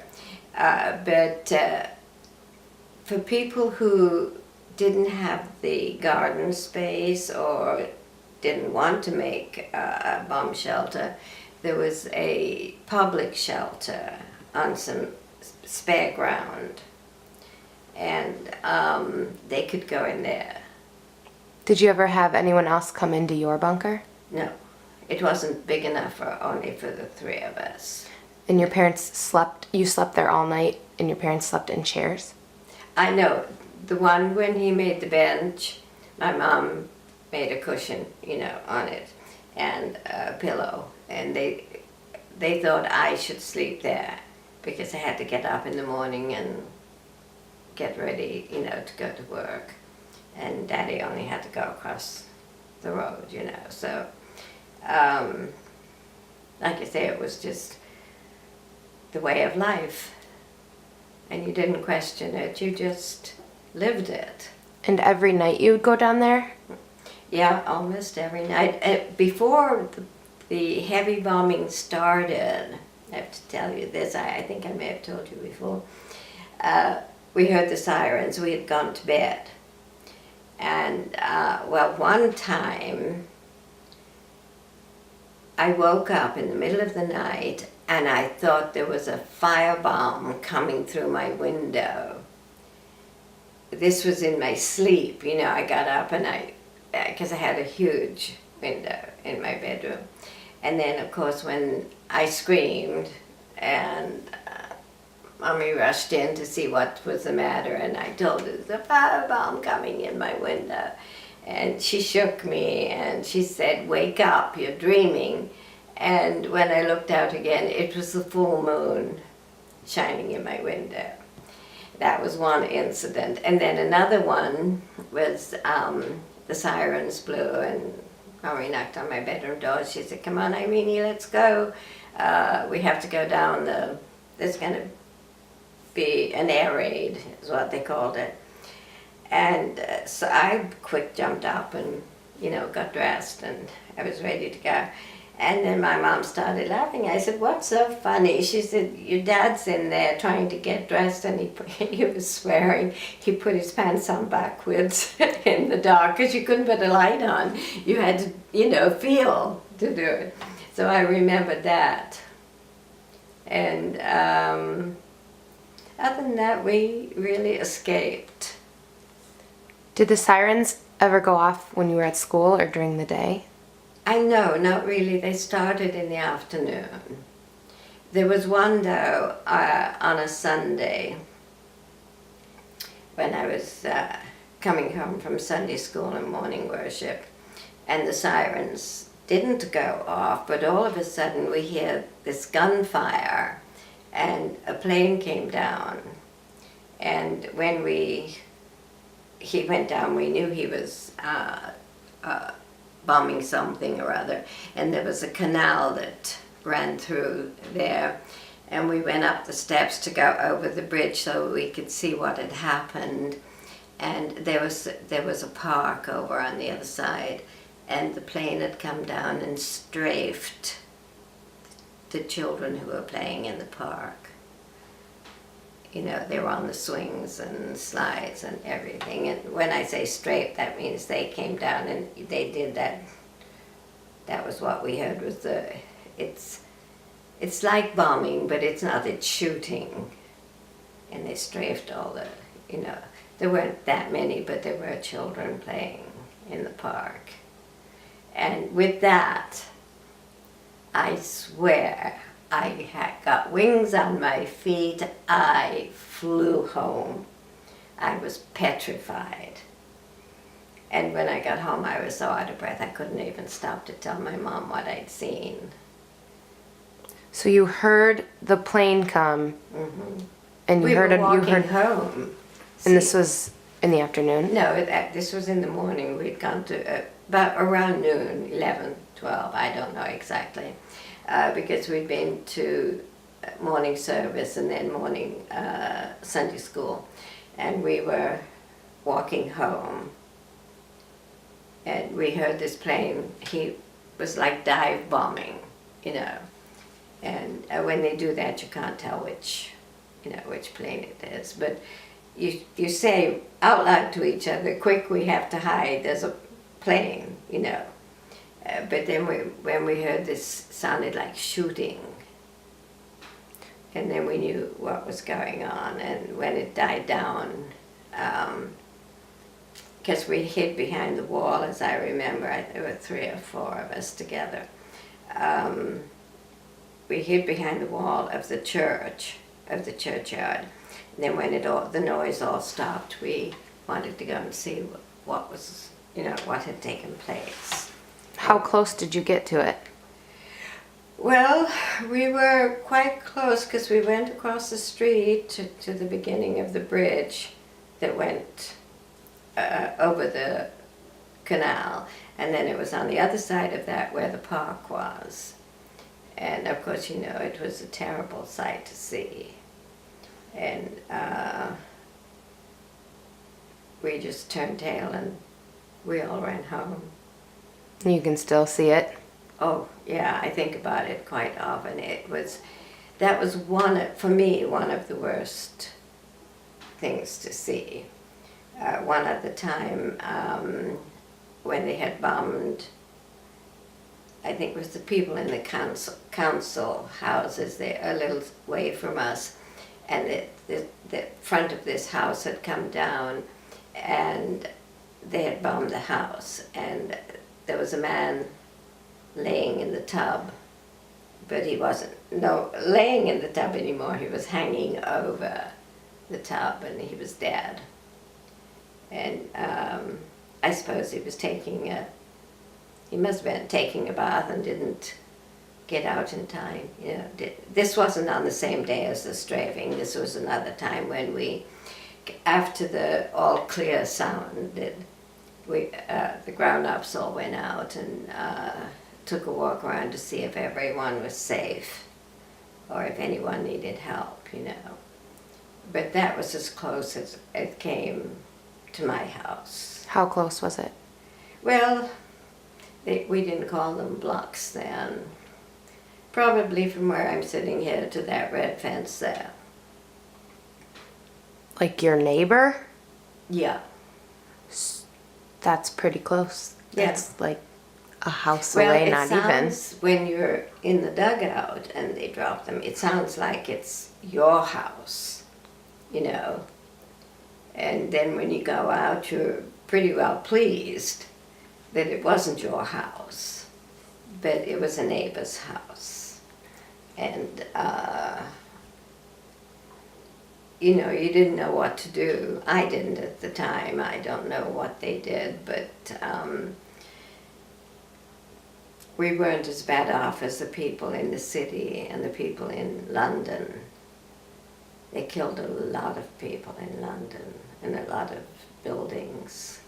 I didn't know until, I think it was this year, I saw something on television, and Buckingham Palace was hit, bombed during the war. And I wasn't, you know, I wasn't aware of that. I was only, well, I was 13 when war broke out, so I was in need of some new shoes. And this was on a Saturday, and my mom gave me her clothing coupons. And I had to take the bus to Dudley because Tipton didn't have any, clothing stores. That's how small it was, no stores. And in England at that time, all the stores closed from 12 until 2. It was a known fact, so you didn't shop. But I got there a little early. It was maybe 1:45 or something, but the store, was still closed. And I was spending my time looking at all the shoes that were, in the window, trying to decide, if there was anything there that I really liked and could afford.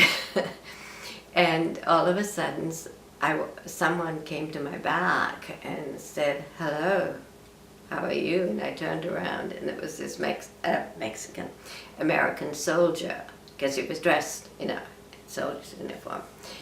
And he said, "What are you doing standing here?" I said, "Oh, I'm waiting for the store to open." And I explained to him that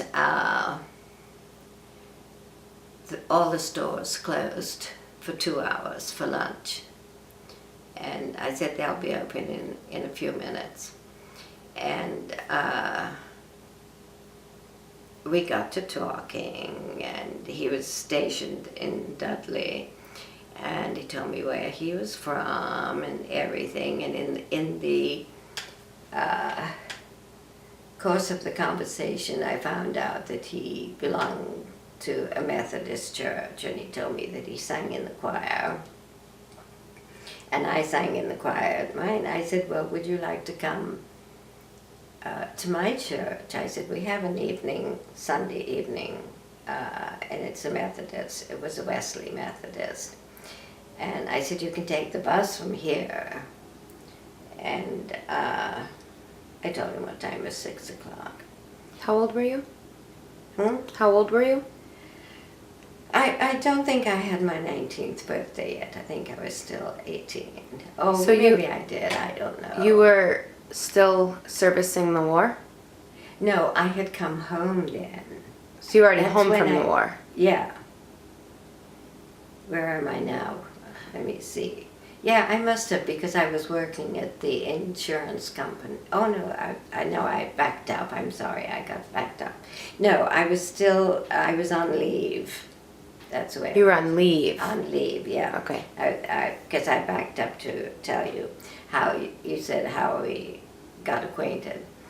And anyway, being the kind of person I was, I said, "Well, why don't you come and come to my church? You can. It's just a short ride on the bus." I said, "And then you can come home to my home and have tea with us." Didn't even ask my mom and dad, Who always invited people for tea, and it would be a Sunday, so you'd have a nice tea on Sunday. And so the following Sunday, I waited outside for him, and then he didn't show. And I had to go in because the bells were ringing, and I had to get in my place, in the choir. And so I went, and I felt let down. But when I came out, he was standing outside. And he apologized all over the place. He said, he said I didn't want to come in because I was late, getting here. Well, I didn't blame him because, we don't know how the buses run. And I told him it was all right. I said, but you can come another time. And I said, would you like to go meet my parents? I said, and have tea with us. And of course he said yes. And I didn't think anything of it, And so we went, and my mother kind of surprised me because she said that she thought that all Yanks were very cheeky. Because that's what we called them. We didn't call them Americans, we called them Yanks. But she was very polite and courteous, and my dad was very happy to make an acquaintance, of a foreigner. And we did. We had a lovely Sunday tea. And then he said he would come back the following week and make sure he was there on time. But the Americans had a rule: if any of the soldiers or any of the people in uniform were entertained and fed by an English family, they knew we were all rationed, They had to go to the PX and pack a box of food and take it to the family whose home they were going to eat in. And of course that pleased my mother no end because, he bought a lot of stuff that we weren't able to get, So she was happy to trade him a tea for, but he went to church with me, and of course everybody stared at us, Some of them had never seen a Yank before, and stuff. And of course me at 18, I thought I was great, No, I wasn't 18. Yes, I was. Was it before I went in the Army? I think it was. I don't know. I can't remember. I'd have to look at my notes.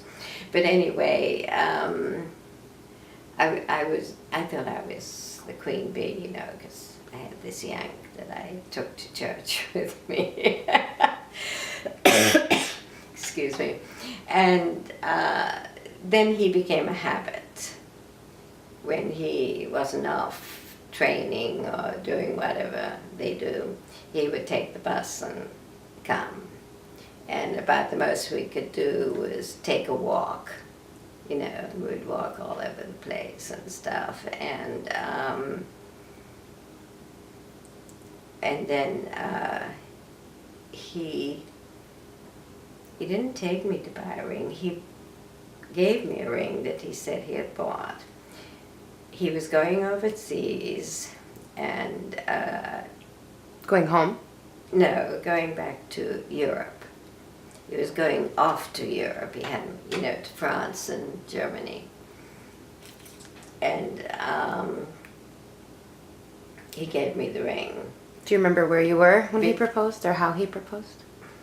Oh, I don't know. It hasn't stayed in my head, I guess, because I wasn't too keen on, the whole thing.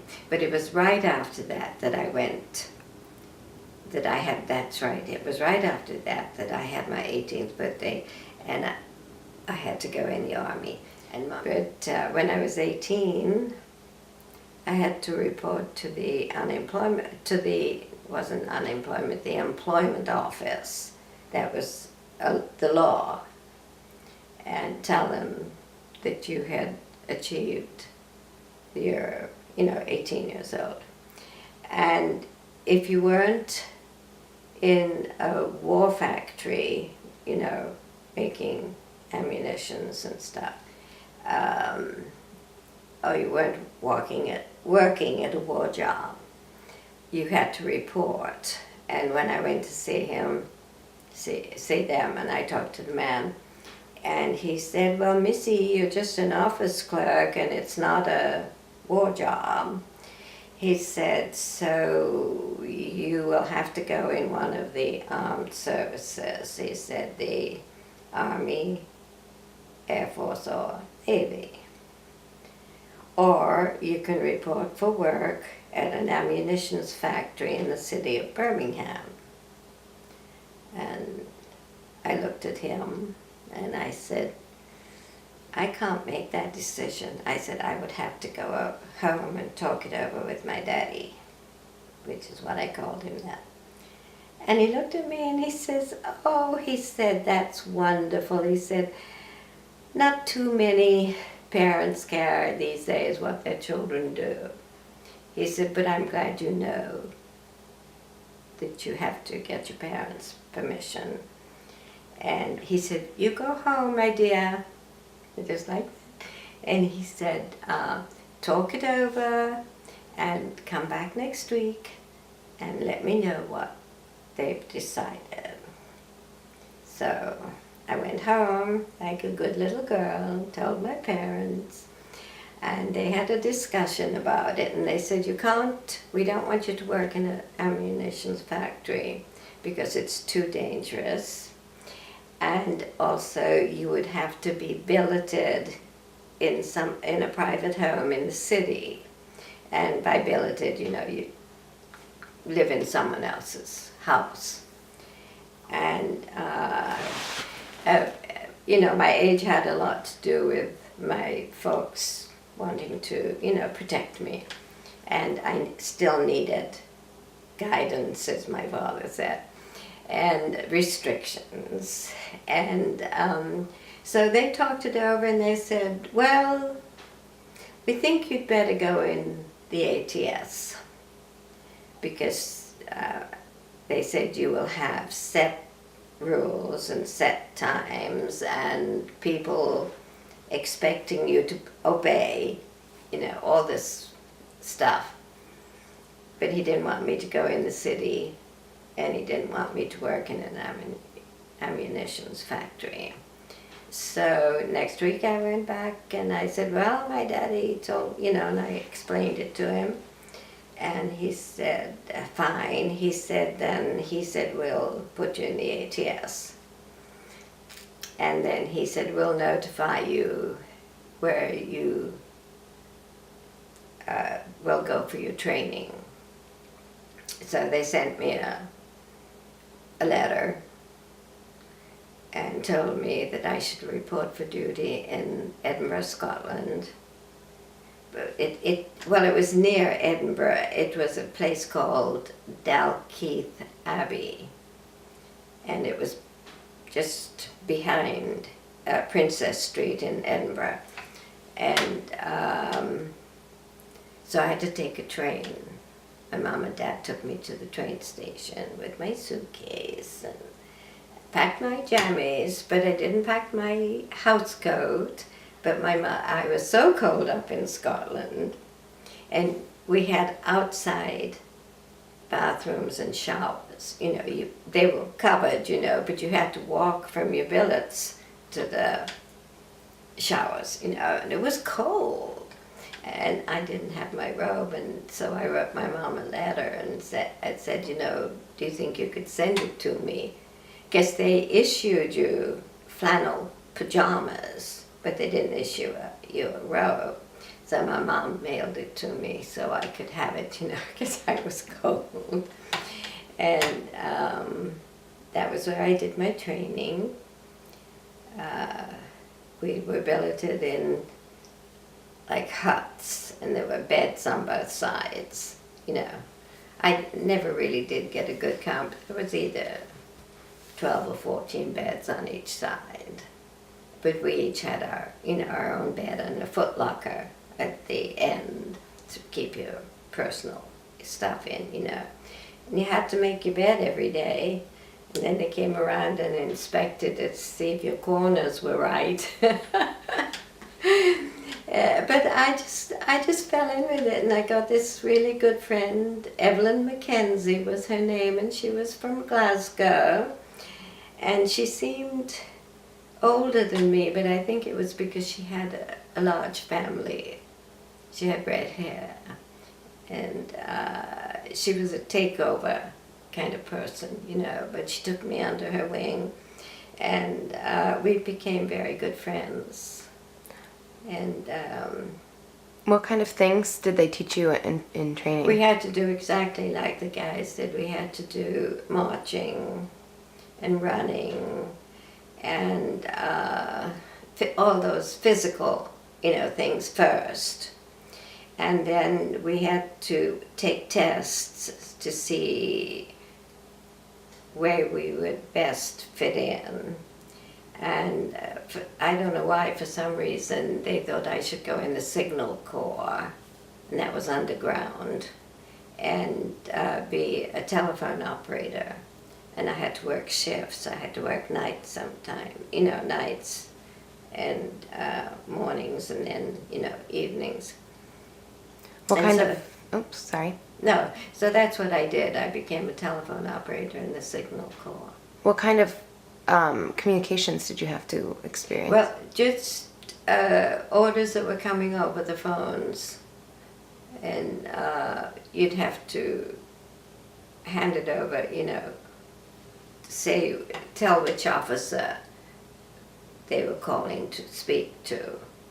And it's hard to explain because there were so many people in there. It was all underground. And they would call for Master Sergeant somebody, and all these different, a corporal or a captain, and you just had to be there and pick up the phones, and sometimes they gave you signals, tell you had to use, like, they would use numbers or codes, and you would just repeat it out loud, and then whoever was responsible, because they would all listen when the phones rang. And there were 3 or 4 of us girls that, were answering. And it was very interesting. But you didn't learn anything really from it. Because, you just knew that someone had called with some information, and you gave it to the person who was supposed to take care of it. And but at the time, being 18, I was still 18, you felt very important. And she took me to my girlfriend. She took me to this dance hall that they had on Princess Street, and it was for people in the service, And I said to her, I've never danced before. I don't know anything about this. Well, it's time you learn, she said, I said, well, my mommy said that dancing is indecent.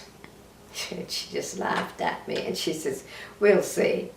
And she we had to take a bus because it was a long way around to get onto Princess Street. But if you ever speak to anyone who's from Scotland, everyone knows where Princess Street is, And so we went to this dance hall. And of course we had to be back by a certain time, in the barracks. And one night we went, and we were sitting, having probably a ginger beer. I don't know what it was. We just, drank soda stuff then. And this Canadian boy, I haven't told you about this. This is what I was thinking about last night. Came up to me, and I could tell from his wings that he was, he was in the Air Force, well, it was the Canadian Air Force, but it was, run by the British. And he said, can I have this dance? And I looked up at him and I said, I don't know how to dance. And he said, I'm sorry. And she kicked me under the table, my friend. She said, if you don't go now, you'll never learn. You'll never dance. And so with that, he took my arm. He said, just follow me. He said, and I still know the song and I've only heard it once or twice since. It was sweet and lovely, sweeter than the roses in May. And she loves me, there is nothing more I can say. you know, and I think I fell in love with him. He was very cute and very gentle, and I enjoyed dancing with him. I found I had a musical background, so I could. He said, "Listen to the music, and then just follow me," you know, and the two instructions helped me, you know, and of course they played a lot of songs that I knew, you know. I don't know who it was, but they were like Glenn Miller type, you know, songs. And then she looked at her watch and she said, "Well, we better go. We're going to have to catch the last bus or we'll be in trouble." So he had asked me my name, and I told him where I worked. And we said goodnight, and I went back. We went back to camp. And then another night when I was on duty, the phone rang, and he called me Sunshine. And he said, "I'm back from my flight," and he said, "I wondered if you'd like to go to the pictures with me." That's, you know, like they do here. We just called it the pictures. We didn't call it anything else. And he said, "Meet me in a certain place at a certain time," you know. And so we started dating. Do you remember what movie you saw? I do not. I do not. But as we progressed, one day we went rowing on the river. What was his name? Don Mannion. He lived in Canada. I know the name of the state, the area, but I can't think of it right now. It was Gates Avenue in right over the border from the United States. I'll think of it later. Anyway, so whenever he wasn't flying out on, you know, a raid, and I was so worried for him every time he went. He was a navigator in the plane, and he would call me, and we'd go out together. And there's where we get in a mess. We went on a weekend to Scarborough, and it was so cold. Oh, it's cold as it was here. And the rooms were this big, you know, because they were trying to accommodate all the people that were in the services, you know, and they all went, because it was a seaside place, but not seaside. I think it was in March. It was very, very cold. But we were getting quite serious. But I hadn't told him that I was engaged to somebody else, because my mom had made me leave my engagement ring at home because she said you might lose it or somebody might steal it. And I could have cared less, because I didn't. Now I wasn't in love with Gail, the American. I was in love with Don, the Canadian. And I hadn't told him. So anyway, one day I got summoned to the officer's office, and she said, "We have an order here for you to go home." And of course, right away I was wondering if something was wrong. You know? And they said, "You're supposed to take a marriage leave." I said, "A marriage leave? Who am I going to marry?" And they said, "Well, your mother said that there's an American boy there on a 10-day marriage leave, and you ought to go home." And I said, "But I don't want to go home." And she said, take that up with your parents when you go home, but you go home. So I had to take the train and go home. And there was Gail waiting for me at the station, and he said, we're going to have to do this quick because I have to get back in 10 days. I said, I don't think I'm ready to get married right now. And he didn't say anything, so we went home and talked to my mother. And I said, I don't want to get married. I said, I don't love him. I said, I have a new boyfriend. And my mother, being the way she is, she put her hands on her hips and she said, you have to get married. She said, you know when you read that paper, the newspaper, she was talking about News and World, that more women have been killed, murdered during this war because they crossed, that's the word she used, crossed their lovers or sweethearts or whatever, you know. And I said, but I don't have a dress and I don't have any coupons because I'm not issued any coupons now because I'm in the service and they provide my clothes. And my mom said, your cousin Tom got married not too long ago. We'll see if his wife would lend you her dress. I said, well, I also don't have anyone for a bridesmaid. Well, she had an answer for that.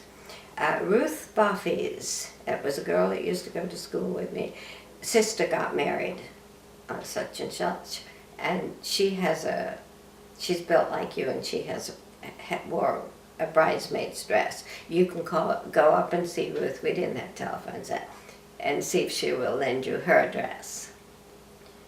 And I said, well, who's going to be my bridesmaid? She had an answer for that too. Tom's wife. You know, Tom was my mother's nephew. That's the connection there.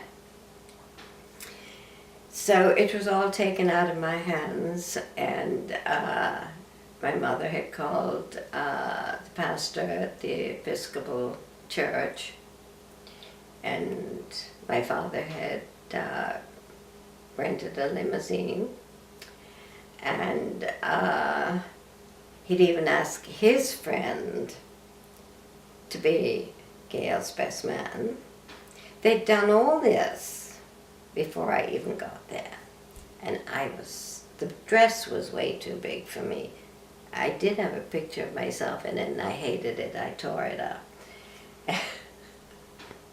Because we didn't have a reception. My mother had a big fancy tea, you know, just for the wedding party and us. We had no money. The honeymoon, I spent 10 days in my own bed with him. I hated every minute of it. And we would take a trip, you know, to Dudley and go to the theater and stuff. I don't know, I couldn't wait for the 10 days to be over. And he had to go back to France because that's where he was. And I had to get back, you know, to my duties, which I was very happy to do.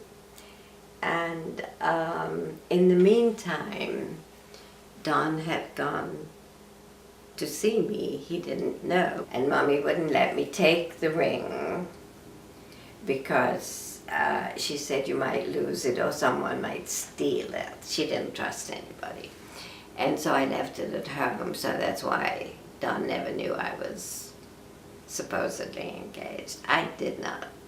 And one time, he wanted me to send a picture of myself, not Don, Gail, to him while he was in the army. And the only picture I had was of myself and somebody else. So I cut the picture in half, but he caught on to me and he wanted to know who was on the other side of the picture. But he had gone to see me, and my officer said, well, she's left, she's gone home on a marriage leave. Let the cat out of the bag, you know? And Don got very upset and very hurt. And he never called me again. And I wrote him a letter trying to explain to him what had happened. And the letter was returned to me unopened. And I've never heard from him since. Cried about him so many times. I almost called him once because I found out where he lived, you know, got his telephone number from, you know, like you can't on cell phones, but you can, you know, on home phones. And, but it didn't work out. And then what happened was, I had to wait 15 months after that before I could go to America, come to America, because they took the women who were married with babies first, and you had to wait. I had to go down to London to register, but you had to wait until your turn came up, and it didn't come up until 15 months later. And my mom said, well, you have to go. He's your husband, and you don't have any choice. And I got the feeling, I think my mom was glad to get rid of me. My dad, she didn't cry when she said goodbye to me. My dad did, and he put his arms around me and he said, you'll be all right, my girl. He always called my girl. He said, and you'll be able to come and visit us, you know. And they took me to the train station, and that was it. Was the war over? No, the war was still on, and But he was sent back home? well, he was sent back. Oh no, the war was over by then, because I went back home then too. But right after I, got married, I went back to my station. But no, when I was only in the service 12 months, and I went back home, and afterwards, and I got a job, office job, you know, but because they had told me I couldn't go to America until my number came up, so I just had to wait till they notified me, and like I said, it was 15 months later, and I was kind of glad I stayed home, because I totally was not in love with him. But what had happened when I got here to America, someone let the cat out of the bag, or was eager to tell me, Gail's been seeing his old girlfriend since he got home from the army, from the war. And I knew he had a girlfriend. She was a school teacher. And if you can believe it, her name was Mary, too. And I went to meet he took me to meet his mother and dad. His mother was just lovely, and she was very sweet. But his father was kind of creepy. And I didn't like him at all, you know. But he had gotten me a job already in a insurance company. And I think well, first he took me shopping to buy some new dresses. He said he didn't like my English clothes. He didn't like my tweeds and woolens and things. He wanted me to wear American clothes. And then he bought me 3 new dresses that I can remember, because I needed them to go to work. And there were 3 men in there, and I think it was because I was just something different, a Brit and not an American, you know, and I was quite British still at the time. And they found me fascinating for some reason, something different. You know how men are. And anyway, it started, I'd meet more of Gail's friends, and then they were telling me what he was doing. But in the meantime, he told me he was going to the college. He was going to school under the GI Bill of Rights. And I believed him until it all came out, you know, that he had been seeing his former girlfriend. She'd heard that he was home, and so she made a point of, you know, seeing him. And at first he denied it. Then he said, well, I just wanted to see her and talk to her and tell her that I had, you know, that he had gotten married. But I think it was because I didn't really love him, and he started being very mean when I, you know, accused him of seeing her, and we got in a big argument. We lived upstairs in the apartment, and the door was open, and I was being quite sassy, as I could be in those days. I could yell back as good as the next person, and he pushed me. He didn't mean to, I don't think, anyway, but the door was open, and I lost my balance, and I fell down the stairs. And they went like this, the stairs. Well, the landlady was down there, and she had been listening to us argue. And then when I fell, she immediately said that he pushed me. He didn't really push me to push me down the stairs, I don't think, you know. You know how you do when you argue. So anyway, she made sure that I was all right and I wasn't bleeding or anything. And she said to me, once they hit you, they'll think they can do it all the time. She said, you just stay down here with me. Don't even go back to him. And next thing I knew, she had called an attorney, and she said, you'd best get divorced from him, leave him. Because she said, I know they'll say, I'll never hit you again, I'll never hurt you again. But she said they always do. She was very adamant. And I was so upset I didn't know what to do. So anyway, in the meantime, Gail had told me that married couples always put their money in the same bank account. I had $3,000. That was all I was allowed. I don't know if it was, now I can't remember if it was dollars or pounds, but that was all you could take out of England at the time because they had gone broke fighting the war, you know, the war. And so my mom made sure I had that much money, and then Gail told me I had to put it in a joint account with him.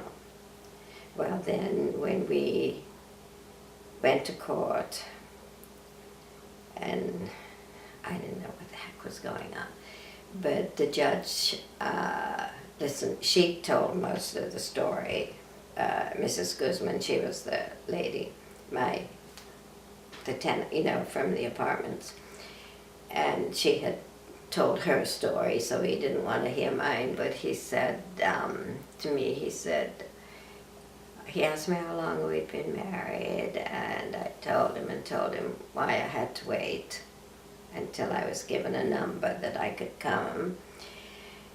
And he said, he'd listened to the story, and he said, any children? And I said, no. He said, are you pregnant? I said, I don't think so. And he said, in that case, he said, divorce this son of a bitch. Just like that. And I went, you know, because I'd never heard an adult, you know, swear. And he said, your friend was right. If they do it once, they'll do it again. And he said, you're so young. He said, you don't need to put up with that. And with that, he said very loudly, "That will be $2,000. You may go." And he said, "See the clerk over there?" And we'd already spent some of my money for rent and stuff because he wasn't working, he was going to school. And I don't think he had started collecting from, the GI thing. I didn't know how that worked, if they pay the college direct or pay the soldier or whatever he was. So anyway, that left me with no money, or very little. And I didn't like my job at the insurance company because I didn't like the way the guys were ogling me all the time, I know I was something different, probably the only English woman they'd ever seen, but I'm still, I was married, didn't matter to them. And I didn't like it, so I went back to the apartment, and I made up my mind I was going to get a different job. So, Was Gail still living with you? no, he went, I don't know what happened to him. He went his way and I went my way. And he finally married his old girlfriend. I'm so glad I never got pregnant by him, but they had 3 daughters. Have you ever heard from them? No, but I heard about them because one of the women that we hung around with, her son had married the daughter of this other, of his, and the last name was Barbie. And I quickly dropped that and went back to Dodd, But anyway, I found out that, I don't know who told me about it, but they were looking for someone at the telephone company, and a Bell telephone. I don't know if you've been around long enough to know what that was. And so they were on Island Avenue. Sorry, when you came here, what city did you and Gail live in? Aurora. So your first home was Aurora? Yeah. Mm-hmm. And the same street, Indian Avenue, but it was an apartment house, Guzman's apartment house. So anyway, and like I said, when I got here, I wasn't a bit happy. So when he left, the landlady said I could, picking up where I left off before, the landlady said I could stay with them, but that was short-lived because she said I would have to find another place to live because her sister, who was living in Joliet, had just divorced her husband, or he divorced her, I don't know which, and she was coming to live there, and she wouldn't have room for me. And so we were sitting on a curb outside of the apartment building. I was sitting with the landlady's daughter, Shirley, and I told her, I said, do you know of any place where I can get a room, to rent? And she said, no, but I'll ask about. She said, I'll, find out. She said, but you can stay here till you find somewhere. How long were you married to Gail? Or how long were you here in the U.S. before Well, you this divorced? happened, let me see, I less than 2 months. I don't know the dates exactly. You were only here for 2 months Mhm. before you divorced Gail? Mm-hmm. How come you didn't think to go back to England? Well, that's another story.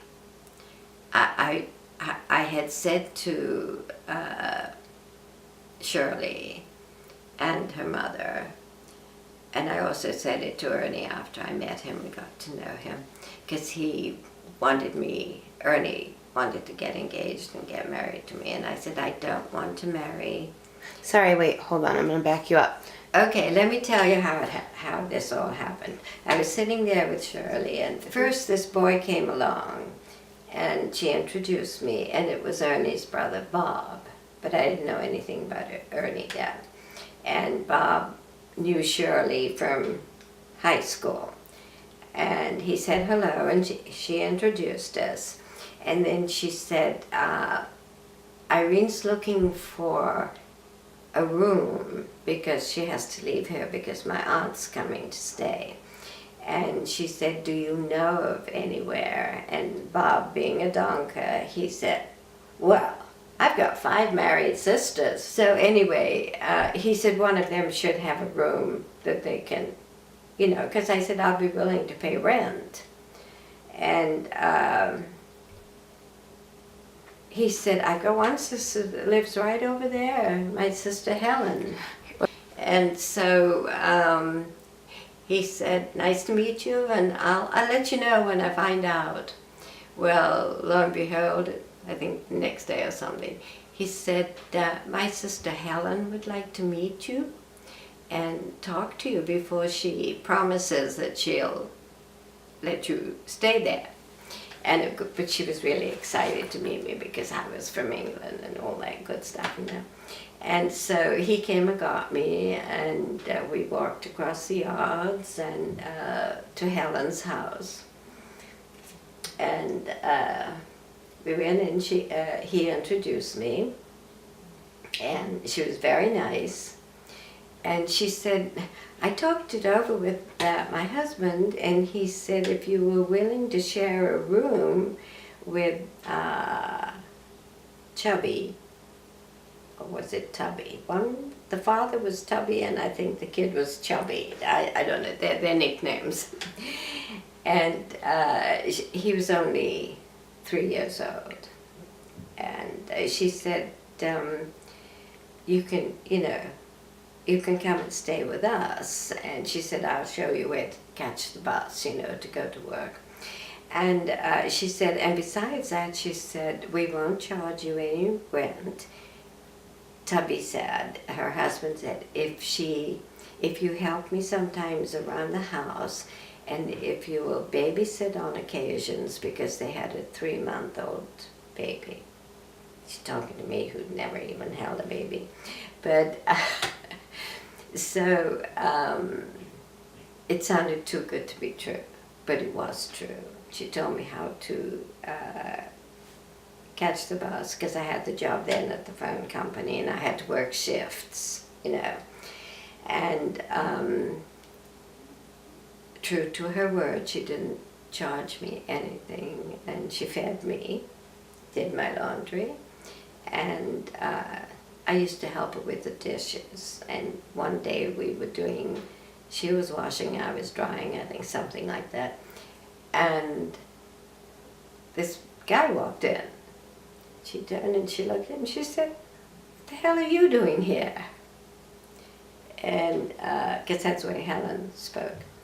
And he said, I hear you got a Limey living here, and I wanted to come and look her over to see what I thought of her.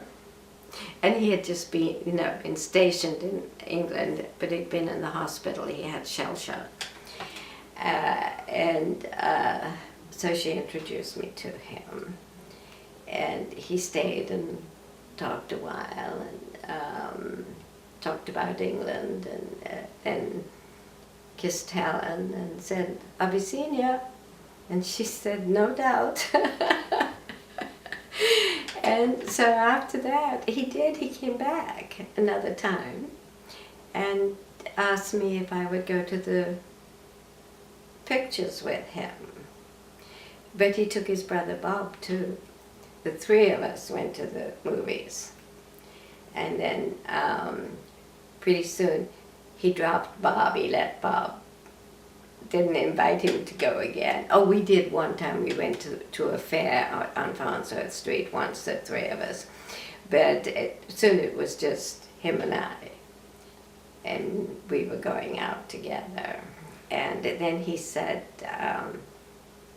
he wanted to get married. And I said, not on your life. I said, I'll never marry another American. I said, He said, well, you're here. I said, I know, I'm working. I said, I'm trying to save enough money to go back home.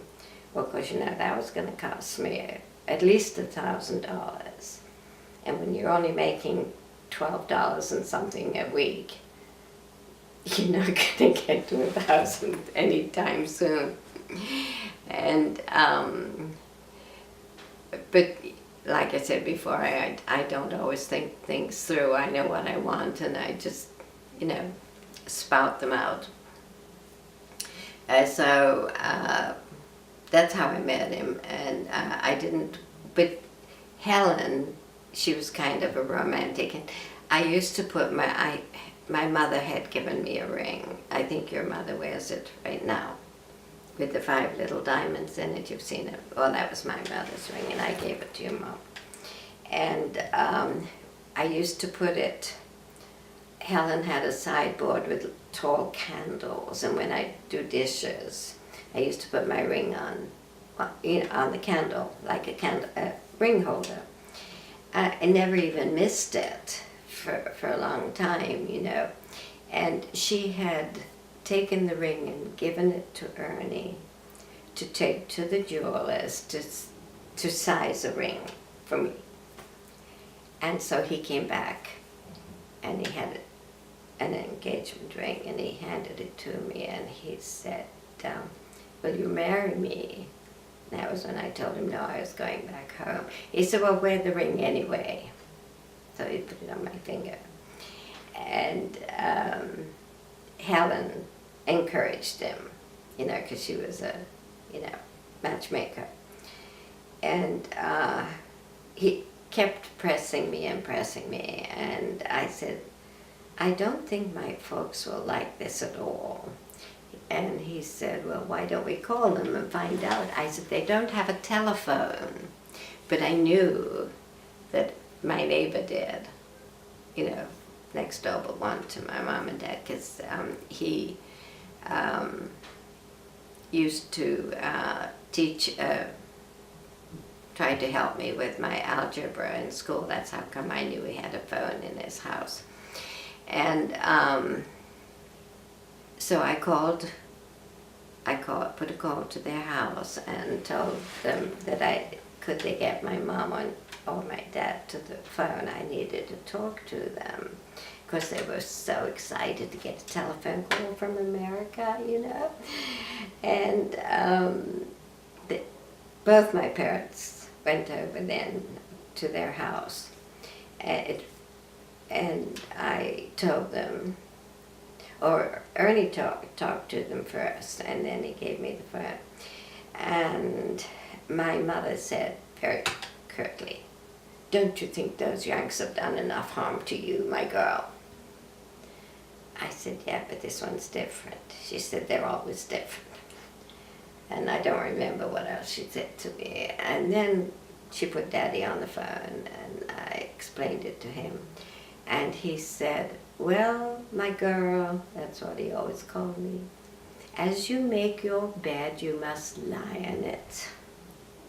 So he said, let us know what you decide. So, of course, Helen straight away started arranging for a bridal shower, took me shopping for a wedding dress, and it was all taken out of my hands, you know.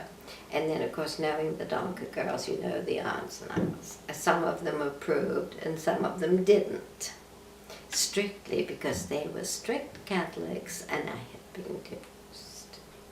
So therefore, I was not a good choice. But like always, I went along with everything, you know.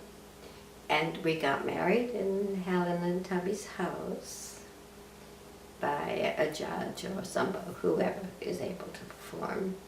We went to Chicago for a very brief honeymoon. He took me to, if you can believe this, a burlesque show.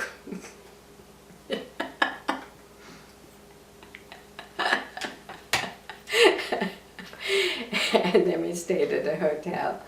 And then we came home because we didn't have any money or anything. But that Grandma Danka, in the meantime, when she knew we were engaged, and we were married in October. I met him in May.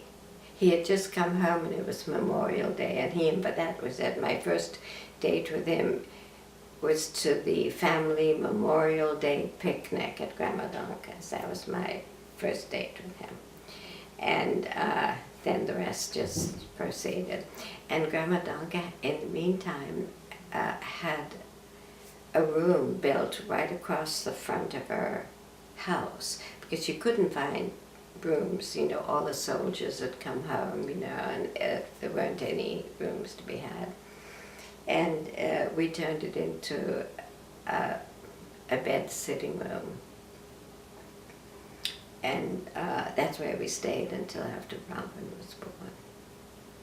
So I think you'd better stop there. How'd you get the nickname Sunny? Well, okay, when we were going together. Grandpa and you? Huh? You and Grandpa? Yeah. He said, I told him my parents called me Mary Irene. And he said, I can't introduce you as Mary. He said, you're going to be the fourth Mary Danka. His mother was Mary, his sister was Mary, and then Mary Rita, but they called her Mary or Mary Rita, his niece. And he said, they're not even going to know who I'm talking about. There were two men. And I had told him about Don, that he called me Sunshine. He said, that fits you to a T. He said, but I can't say Sunshine all the time. I'll just call you Sunny. And so he introduced me to all his friends and everybody as Sunny until the day he died. On the fire department, no matter who, I was always Sunny, and all my friends know me as Sunny.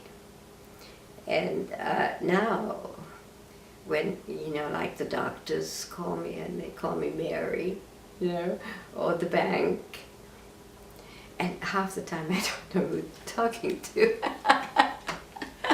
So Grandpa nicknamed you Sunny based on a long-lost love that you could have Well, on the ended name up with. Sunshine, yes.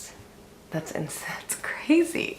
And it's really funny because when I say people that I'm just meeting, I say, well, my formal name is Mary Irene. I said, but my children call me Sunny, and my children and grandchildren. And I said, so I go by that, and I explain why. And so many people just turn and look at me and they said, well, it suits you. You are Sunny. It just suits you fine. So, now it's a habit, And so Grandpa must have treated you a lot better than Gail ever had. He was a different personality altogether. I told him what had happened. And he found out too, being married to me, that I could be feisty when the the position called for it, because you couldn't walk all over me. But there was a lot I didn't know about life, being an only child, never having brothers and sisters. They used to, I took him shopping because he wore the worst clothes. And I made him buy an overcoat. Well, he didn't even know what an overcoat was, and it was winter. And so I took him to the store that he liked to buy his clothes. And I made him dress, wear sport coats and dress up nice. And I didn't realize it, but one time Julia said, I don't know what you're doing to my husband, to my brother, but he doesn't look the same as he did before you met him, you know.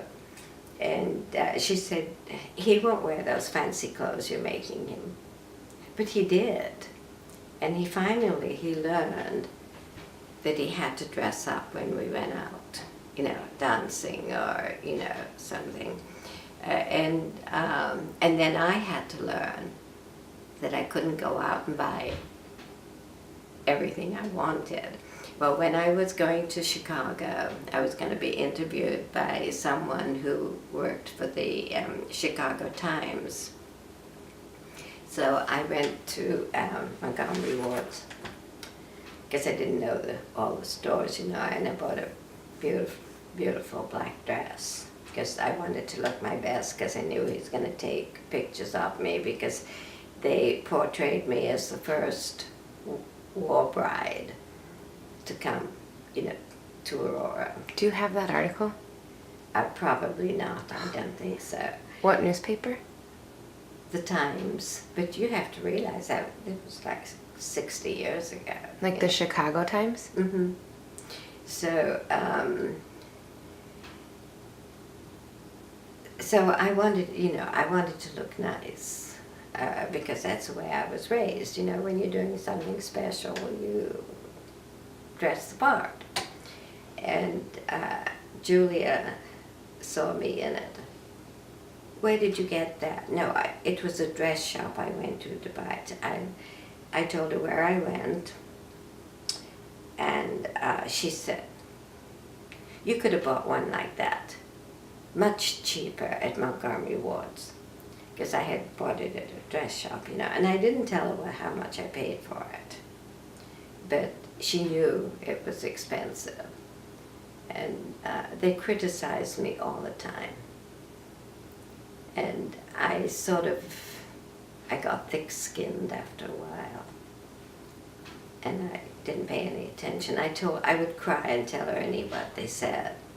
And he said, don't pay any attention to them. And then he would tell me how Julia would rat on him if he went skinny dipping in the creek that ran by the railroad. So he knew he wasn't too happy with her anyway, you know. And then, of course, I learned how brothers and sisters get along. And you just got along well with Grandpa? How did you two work so well? Well, I think it was because he was so kind and so considerate. And he was very fair-minded. You know, when he'd hear his sister gossiping, his sister Mary particularly, this one time, about a so-called neighbor and friend. And he said, Mary, were you there? And she said, well, no, you know, and she got all confused and, you know, stuttering. He said, did you see what Katie did? Well, no, but, you know, so-and-so said something. He said, if you weren't there and you didn't see it and you didn't see her do anything wrong, he said, you have no business repeating it. He said, because you don't know for sure if the person who told you was telling you the truth. And besides that, she's supposed to be your friend. And boy, she just didn't know what to say. She stuttered and stammered and walked out of the room. And that was the beginning of how I knew he'd stick up for someone. And he did. When do you think you truly realized that you were in love with Grandpa? I don't know. I think when I found out I was pregnant with Robin. I'll tell you something funny, because I did not know a thing about sex, or, you know, other than what Gayla told me. And from him, I didn't like it, you know, and I had to explain this to Ernie, to Grandpa, and he was very sweet and very patient, and he knew a lot because he'd been in France. And I told him, I said, now, I said, if I get pregnant, I said, don't think that I'm going to be satisfied with raising one baby. I said, it's very lonely being an only child, because I went through it. And I said, I'd like more, and that sealed it, because he, coming from a family of 10 children, he was so happy to know that. Because I think he wondered, well, maybe she'll only, didn't want any children, or she just wants one. So when I told him that, he was very happy.